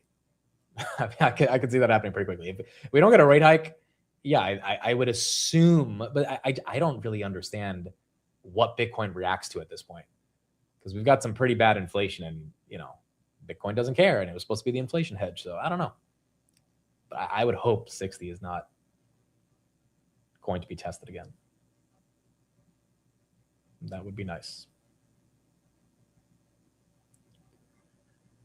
We looked at VST earnings in the morning. They weren't the best. They missed on a lot of different metrics, and that's why it got hit. Do you think trading gold is profitable? I think a lot of people. I've never traded gold because I just don't understand how gold works in general. But a lot of people trade gold. I mean, gold is one of the biggest assets around the world that's traded. So I'm assuming it's definitely profitable for people. Gold has compounded 12% over the past 6 years. The S&P is around 15, and then Bitcoin, even with the crappy last 2 years, has been 33% for the past 6 years. So Bitcoin has still outperformed pretty much every asset over the past 6 years.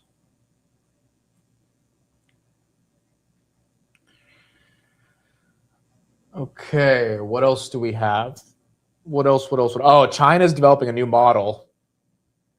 Dude, okay, so this China open source thing, once again, I think it's really important to kind of continuously remember that if the open source models get as good as the frontier labs, it is a really big problem for Anthropic and OpenAI.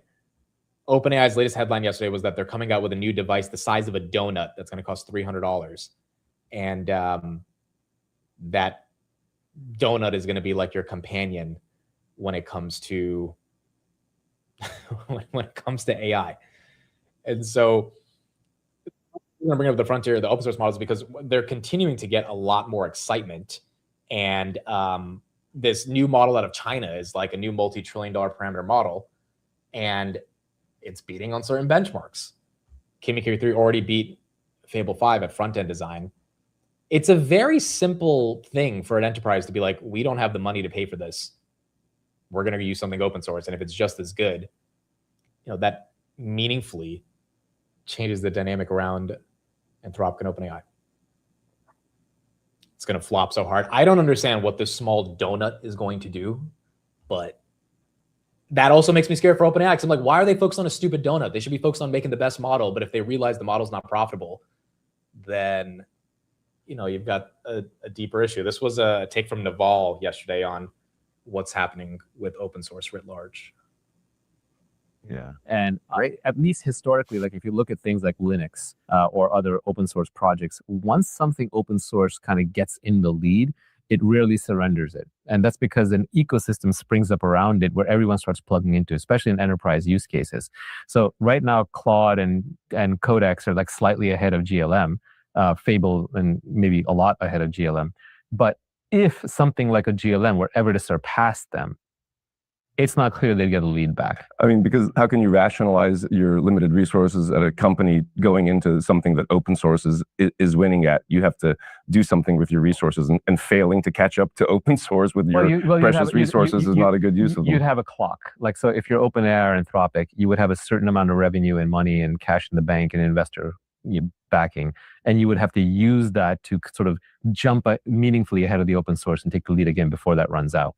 So that's because like if you look at the AI race, 2 years ago people thought that Google and Elon and Meta were also competitors. Yeah, there were five kings. There were five kings. There's two kings now. There's two kings, and why is that? Well, it's not just because those guys have the best models. OpenAI and Anthropic are the only ones that are making revenue off of their models directly. And so they're not cross-subsidizing from other business. They're not running out of cash. They're actually pouring the cash back in. And the second is because they have very active user bases, and now a lot of the improvement is coming through reinforcement learning. They're getting the guidance and the trajectories to improve the models. And so they're just pulling away.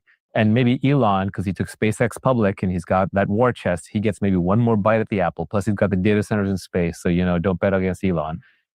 Google, I think, has lost it. That's quite sad. I never really thought, amazing what so happened. I was always like bearish on Google. I was tweeting some pretty anti-Google management stuff back in the day, where I was like, we'll know they're serious about AI. Gemini 3.1 Pro was like the moment that was as good as it was going to get. No, it's but crazy. it wasn't. I still think 2.5 Pro was better. It wasn't good enough. Yeah. It was. They never. And that's basically what SemiAnalysis came out yesterday and said. If you read the report, they effectively said Gemini is done. No one cares about Gemini anymore. Gemini 4 is not going to change it. Now, they were bullish on GCP because GCP is growing like crazy.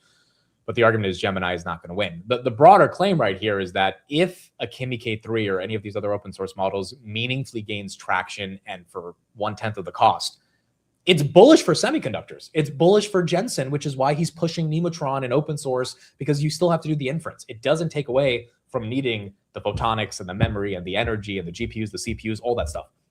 But it does take away from Anthropic and OpenAI's moat if they have one. And unfortunately, they're the ones that are spending a lot of money, so it potentially takes away from the market's appetite to effectively subsidize those companies. And then you have this headline right here. OpenAI's first device is apparently a $300 to $400 AI donut. It's hockey puck size, screenless with camera and sensors. This is a fake photo. This is not an actual photo, but this is what people think it could look like. It works like ChatGPT voice mode, and part of its circular body move on their own while it responds. Coming in 2027. I just don't think anyone's going to buy this or use this. I really, Alexa's already a thing. And so this scares me because I'm like, if they're actually putting resources to this stuff, we're not talking about robots, we're not talking about humanoids, which ChatGPT is also focused on, but we've never got an update from OpenAI on robotics. If they're focused on these stupid devices that no one's going to use, which maybe I'm wrong, maybe everyone uses it, but I don't think anyone's going to use it, then they obviously are trying to find different business models, because if the LLM business model was going great, you wouldn't be diversifying into some of this stuff. And you might say, well, they're a company, they want to have different shots at the bat. It's no, they have a limited amount of compute. The reason they took away Sora is because it wasn't working. So even if they wanted to diversify into stuff, they had to focus on the stuff that's working. So the fact that they're actually seriously building a consumer hardware device, what's going to be the difference between that and Siri? Once you have agentic Siri, you just talk to your iPhone or your Gemini, your Google Pixel or whatever. It's does it come with real donuts? I don't know, man. It's just it's one of those things where it's weird. It is very weird. It looks lame too. I just feel like the AirPods are going to do the exact same thing. NVIDIA trying to go for 224, getting rejected at 223.50. Meta, can we hit 600 today? Meta is very close to 600. It is trying, but it is not officially got there yet. Palantir loses 170. Still somewhat green. I mean, agentic Claude already exists. My friend has his agent calling him on the phone to update him on the progress while he's camping. That's crazy. Yeah, see, Apple needs to actually incorporate that meaningfully, because I think it would be a big hit. I think people would actually pay a few bucks a month to have a real personal assistant in a meaningful way. And maybe that's, the next growth curve for at least ChatGPT on the consumer side, because they actually have all the users.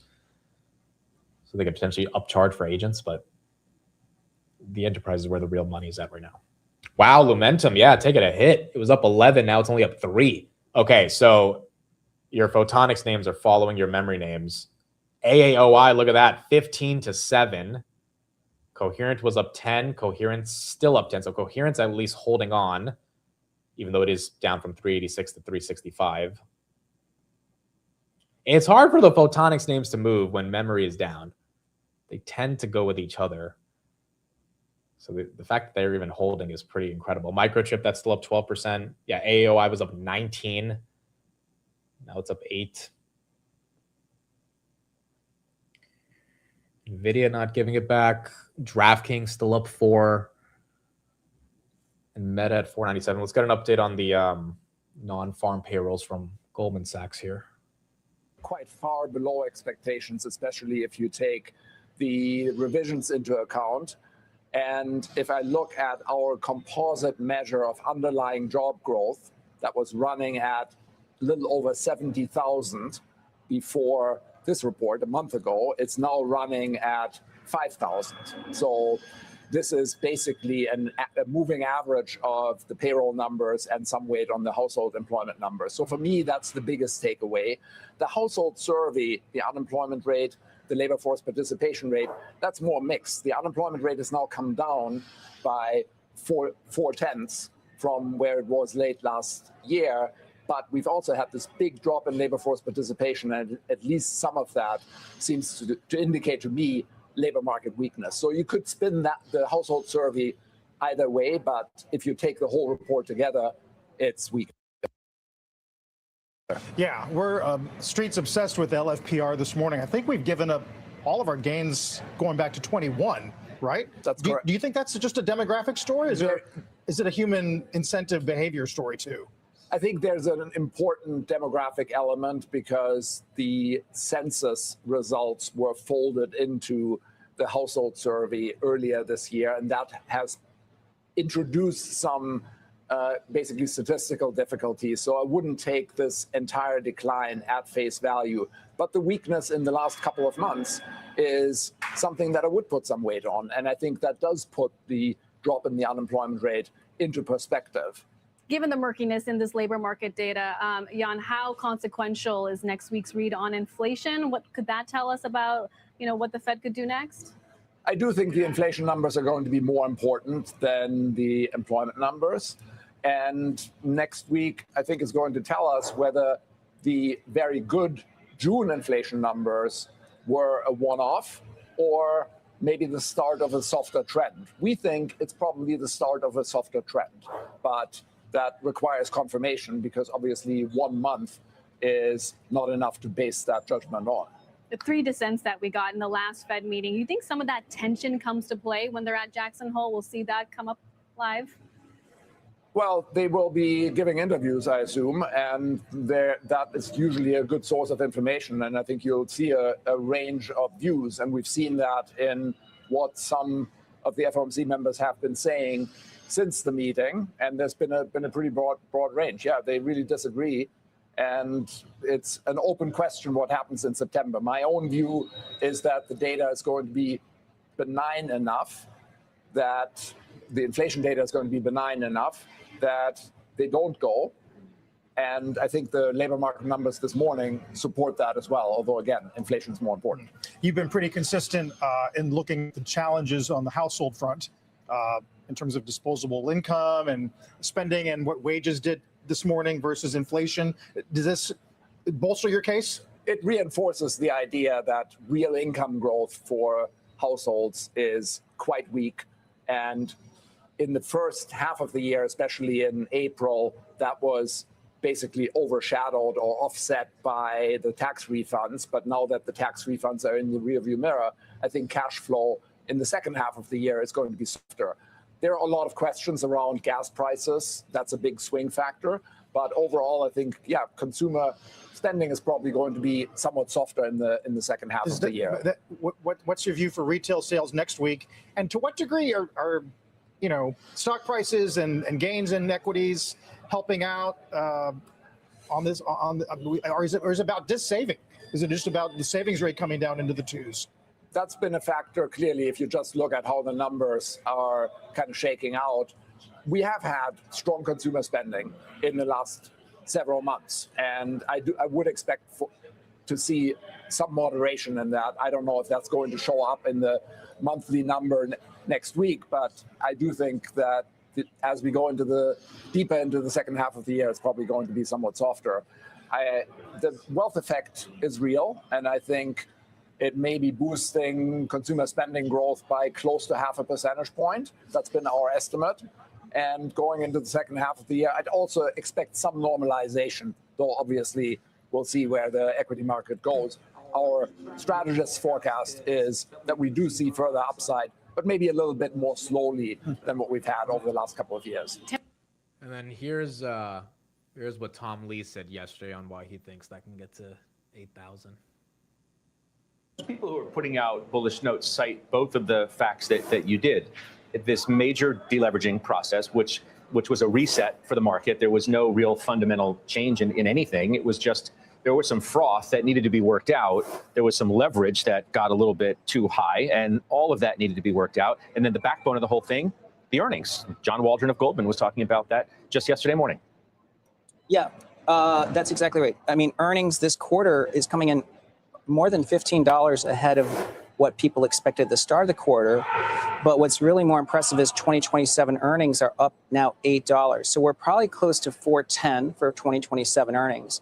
And we're only 3 weeks into earnings season. I actually think it might settle out closer to $4.25 by the time earnings season's over. Sound reasonable to you? And it's not just Tom, obviously. It's, I've been hearing more 8,000 calls sort of, day by day, with Ed Yardeni saying his 82.50 could be conservative for the very reason that Tom just suggested. Earnings are just really good. Yeah, I mean, and as we're seeing on the screen, the S&P is already at 7,700, so 8,000.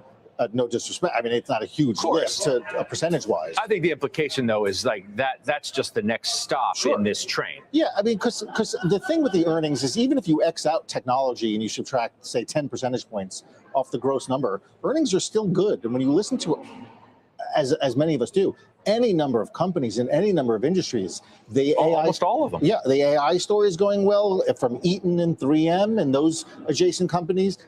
You look at the charts of the KRE, the BKX, the financials are at highs, the KIE, the insurance companies are at highs. The commentary across the board from the card companies who I mention every quarter about consumer spending just fine.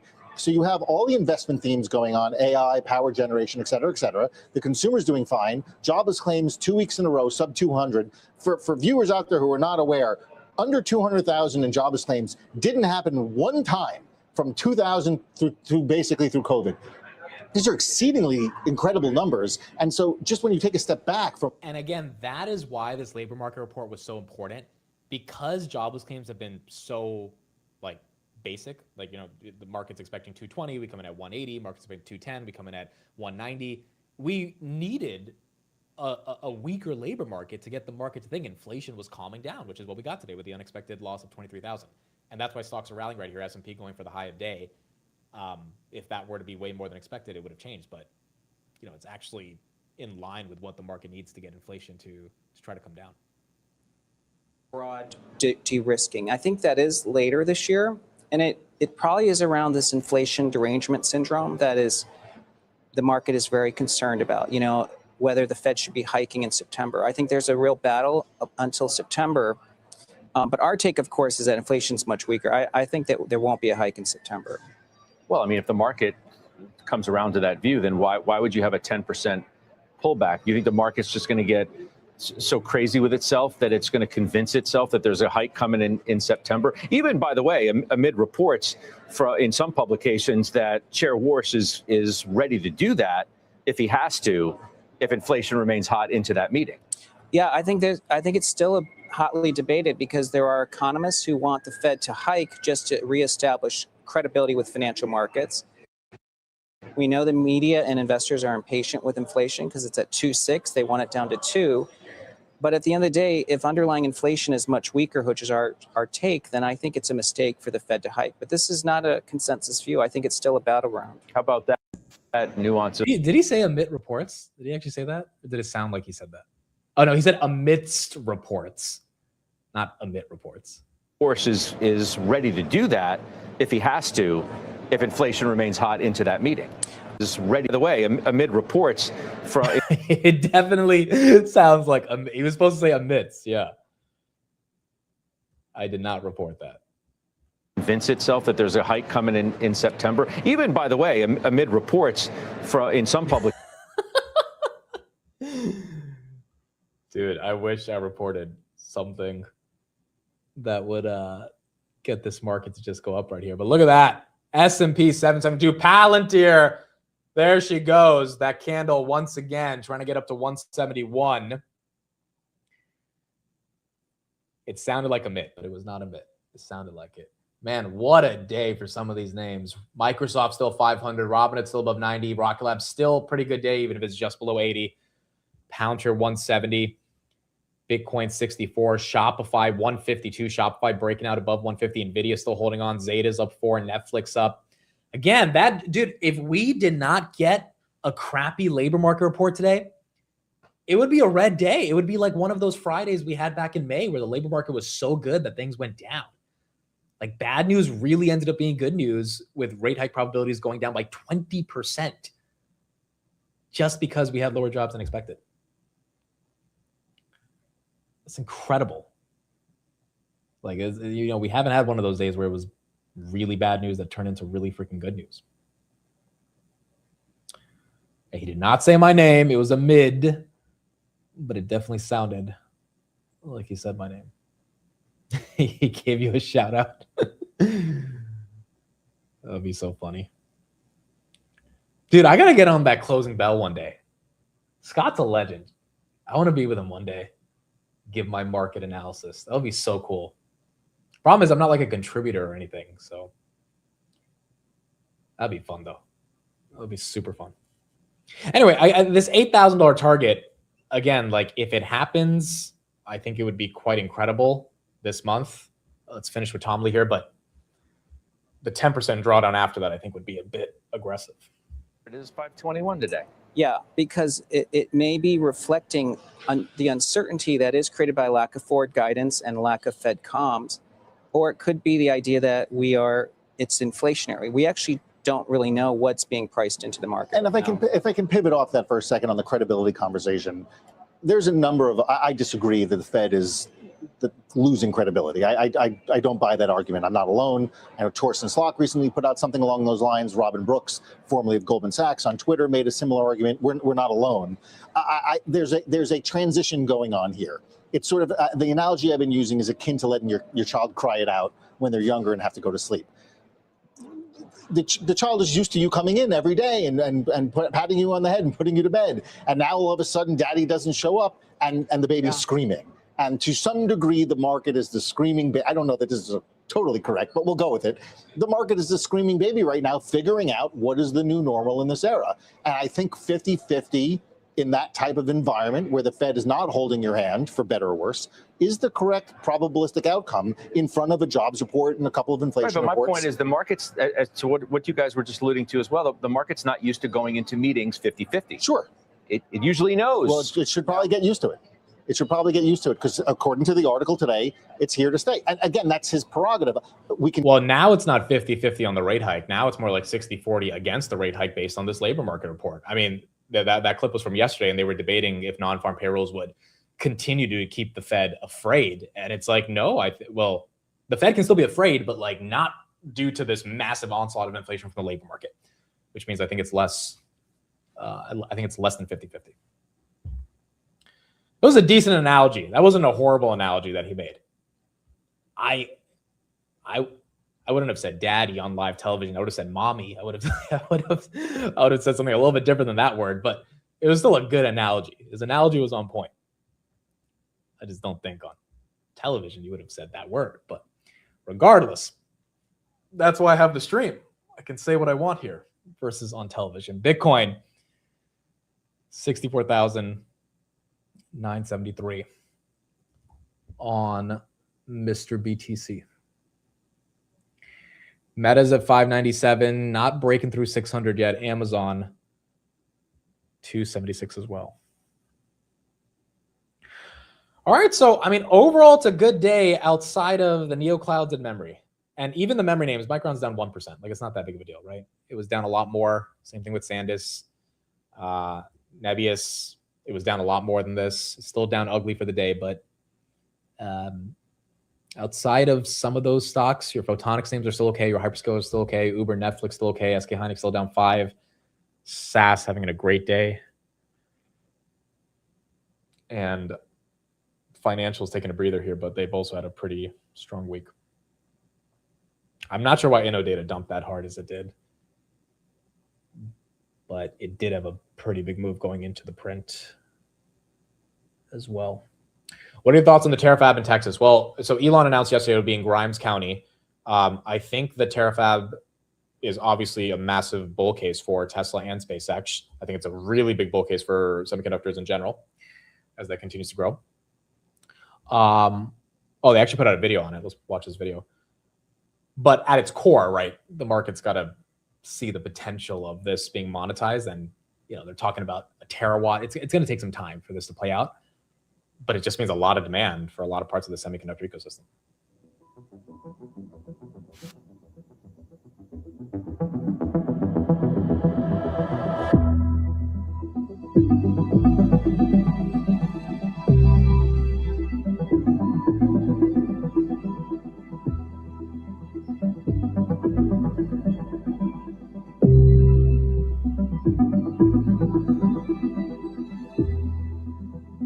That looks a lot bigger than the Gigafactory in Texas already.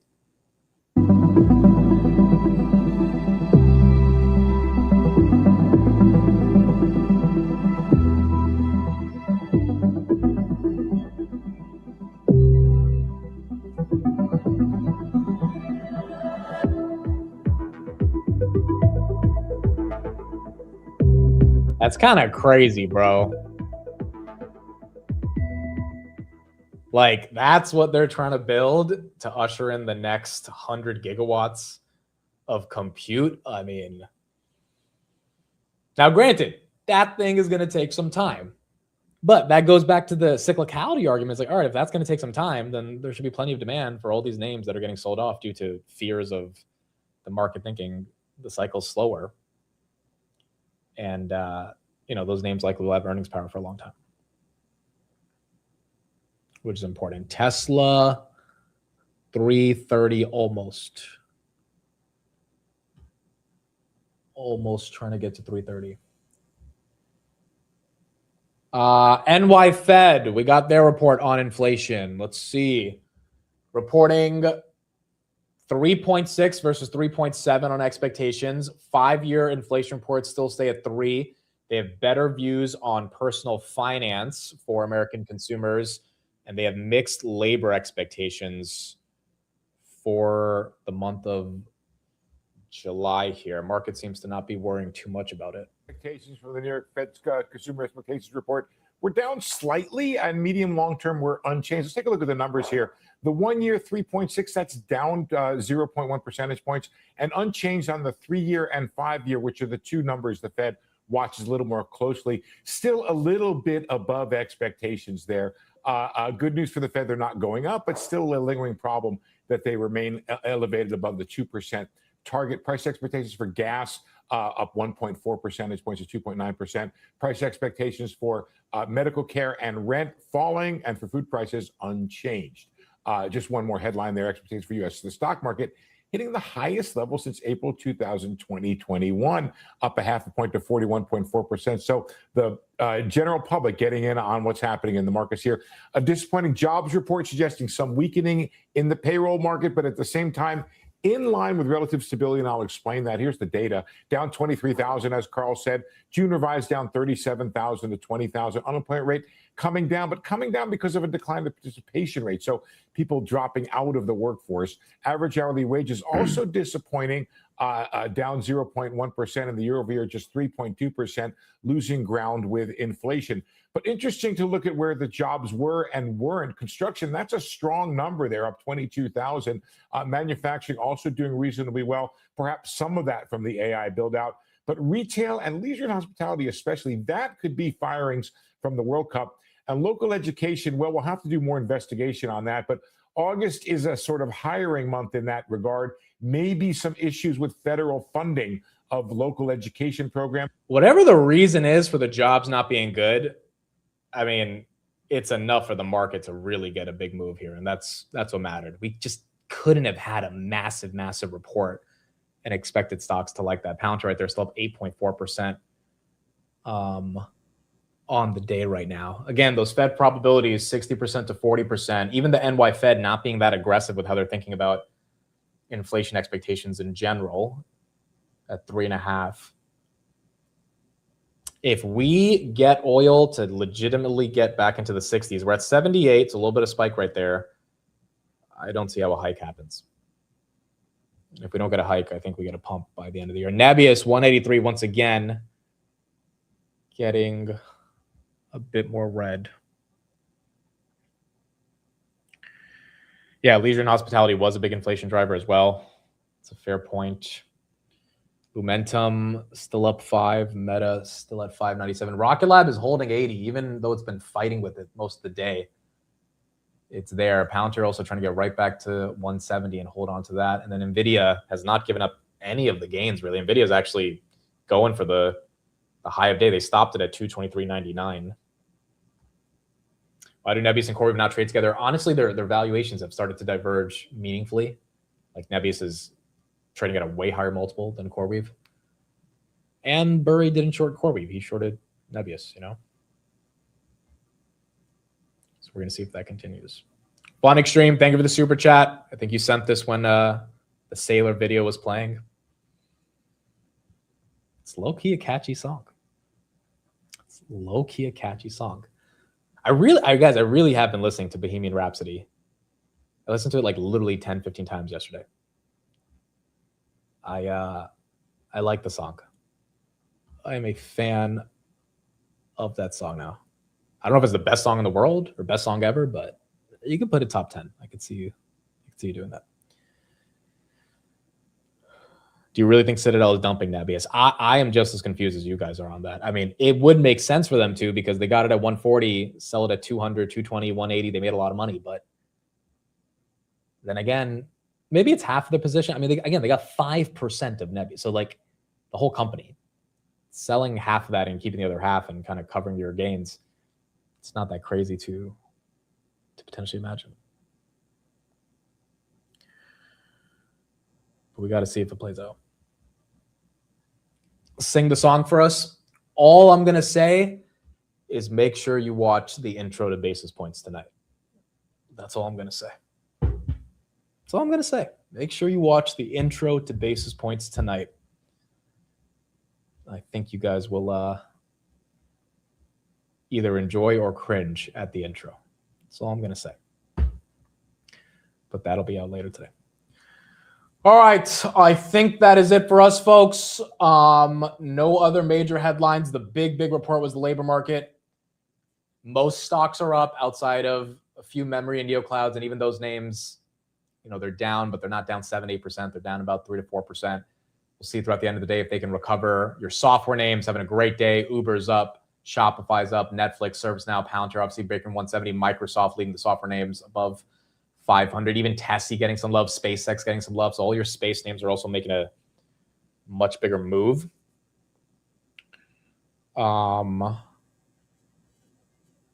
you're seeing a decent chunk of momentum regardless, along with all the earnings we had in the pre-market that were still pretty okay. Reddit, yeah, a lot of these names getting some love. Again, we will not have the market close today.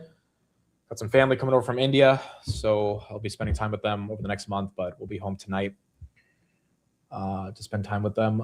We will be back on the market open. Maybe Steve does a market close. I'll let him know that I can't do the close today. So I think Steve should be able to do the close.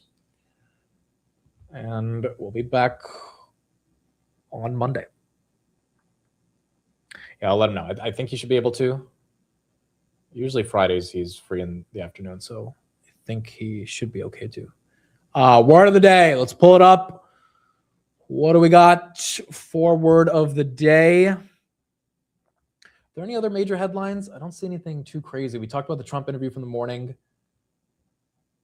talked about the Chinese new models getting more multi-trillion parameters. Talked about the Burry shorts, which it is what it is. PMI was really good. Labor market was great. Basant said on Iran this morning, I missed this quote, I think shortly, maybe even today or tomorrow, we are going to see an agreement, a 30 to 60-day ceasefire, and the strait will be open. Wow. He said that at 9:59. That was an hour ago. Energy prices should come down. He also says we have them by the throat. They've got 150 to 180% food inflation, and they're not able to pay their troops. Yeah, that could be part of the reason the market's getting this rally. The labor market data, but also those Basant comments around either today or tomorrow see an agreement for a 30 to 60-day ceasefire. Even again, that could be super, super bullish. My birthday is on Sunday. Emilio, happy early birthday. Enjoy your birthday on Sunday. And yeah, thank you for joining the show on Friday. Hopefully we end up having a nice little green day as we get into the weekend for your birthday. Wow, hold on. Rockstar Energy founder builds a Celsius position, wants to take over as CEO. Whoa, Celsius. I know it's been an ugly week, but that's a hell of a headline. Rockstar Energy. Who is this guy? Rockstar Energy founder. This guy, Russell Weiner. You guys know this guy? Known as Russ Savage. He sold Rockstar for $3.85 billion to Pepsi. Cactus, how much did he buy of Celsius? Is it like a 5% stake? That would be, dude, maybe that's what you need to change Celsius's trajectory as NVIDIA. There you go, 224, touches 224. 224 today. His name is legit Russell Weiner, guys. I can't make this stuff up, dude. Russell Weiner, known as Russ Savage. Wow, he's trying to turn around Celsius. Maybe this is what you need sometimes. He controls 12 million shares of Celsius, roughly 4.7% of the company. I mean, dude, talk about a headline. The earnings were bad for Celsius. It was really bad. You needed something like this to even have a chance. NVIDIA, she's going for it. 224. Celsius up 11% on that news. Huh. NVIDIA 224, Celsius getting this pump right here, right as this stake is officially disclosed. All right, a lot of different sectors of the market getting some benefits off of a variety of different headlines. That jobs report was kind of the core thing that helped the entire market like it. Oklo, did we just pop on Oklo as well? Oklo was down 3%. Wow, Oklo just flipped up 10 now. Got a lot of names coming back from the lows, which, you know, maybe could happen for some of the other semi names that are getting hit right here. But Oklo was down 2, now up 10 on the earnings. All right, word of the day. Word of the day. Basis points will be out at around 6 o'clock tonight.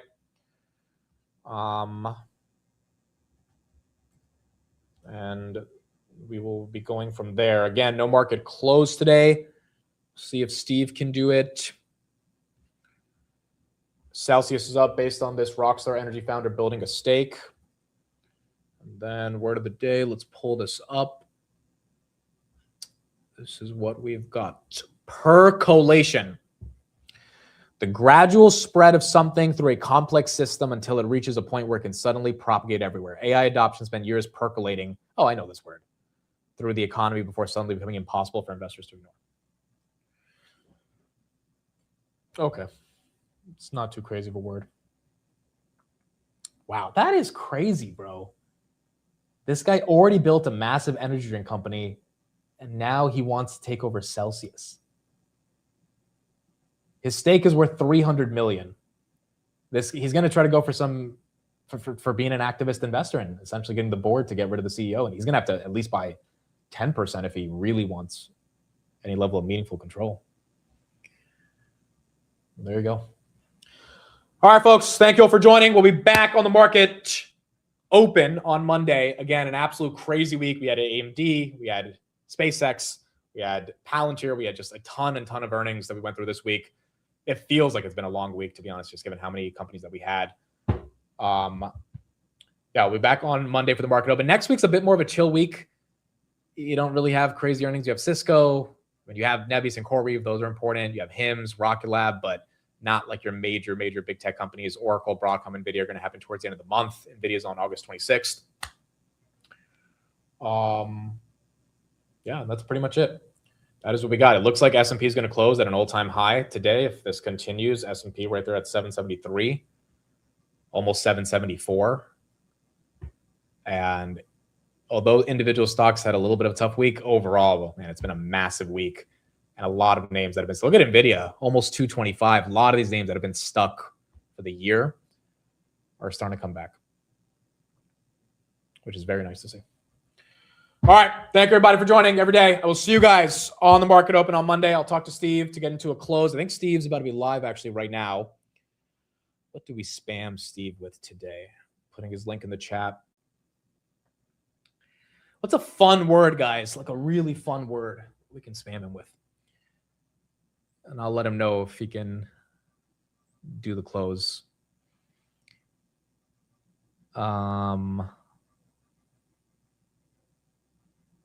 Russell Weiner, do we spam him with that? Mike, and thank you, sir, for the 20 gifted. You did not have to do that. Appreciate you, man. Thank you for the 20 gifted. Z-Stack, you got a gifted. George, you got a gifted. Carl Hart, you got a gifted. Sir Charles, ZW, B Plays, you got a gifted. Zeppelin, you got a gifted. Rachel, Neil, Markey, LP, all got gifteds. Courtesy of the generosity of Mr. Mike, and thank you. I'm not going to say Mike. You guys know the last name got a gifted because he already got a gifted. I think because of Miken, which is probably why Miken gave gifted again, because he wanted some username to pop up and get a gifted and have me say that username and then have me embarrass myself in front of all these people because I say it so quickly that it sounds like I'm saying something that is inappropriate. But that's not happening this time. That's not happening this time. Oh, Jason, yes, the baby is here officially. She is here.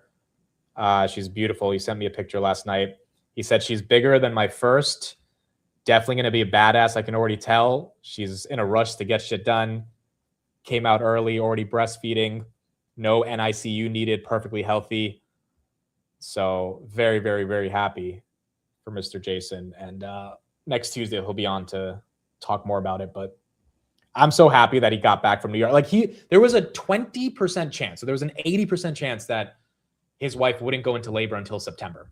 So he went to the New York event thinking like, cool, like the odds are on my side.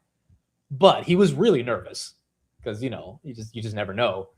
And then as soon as the event ended and he landed, she went into labor, like just perfect timing. And he's got a beautiful baby girl now. So, all right. Thank you, everybody. Appreciate you all. I will see you guys on Monday for the market open. Enjoy your weekend. And I will see you then. Thank you, everybody. Have a good one. See you guys in a few days. Bye, everyone. Oh, wait. We got to spam Steve with a word. What's the word? It's going to go live in 1 minute. What's the word? What's the word? What is the word? We need a word. What's something that's associated with Steve that we can spam? No, we're not doing Mike. We're not doing that one. Although that would be funny. Hold on. That would be kind of funny, dude. We're doing it. Screw it. We're doing it. We are doing Mike Hawk. We're doing it. Let's see if Steve takes the bait. If I had to embarrass myself in front of everybody, Steve's going to have to embarrass himself. There you go. There's the word. Let's see. Let's see if he takes the bait. If he does, it's going to be great. It's going to be great. All right. Thank you, everybody. I'll see you guys on Monday. Bye, everyone.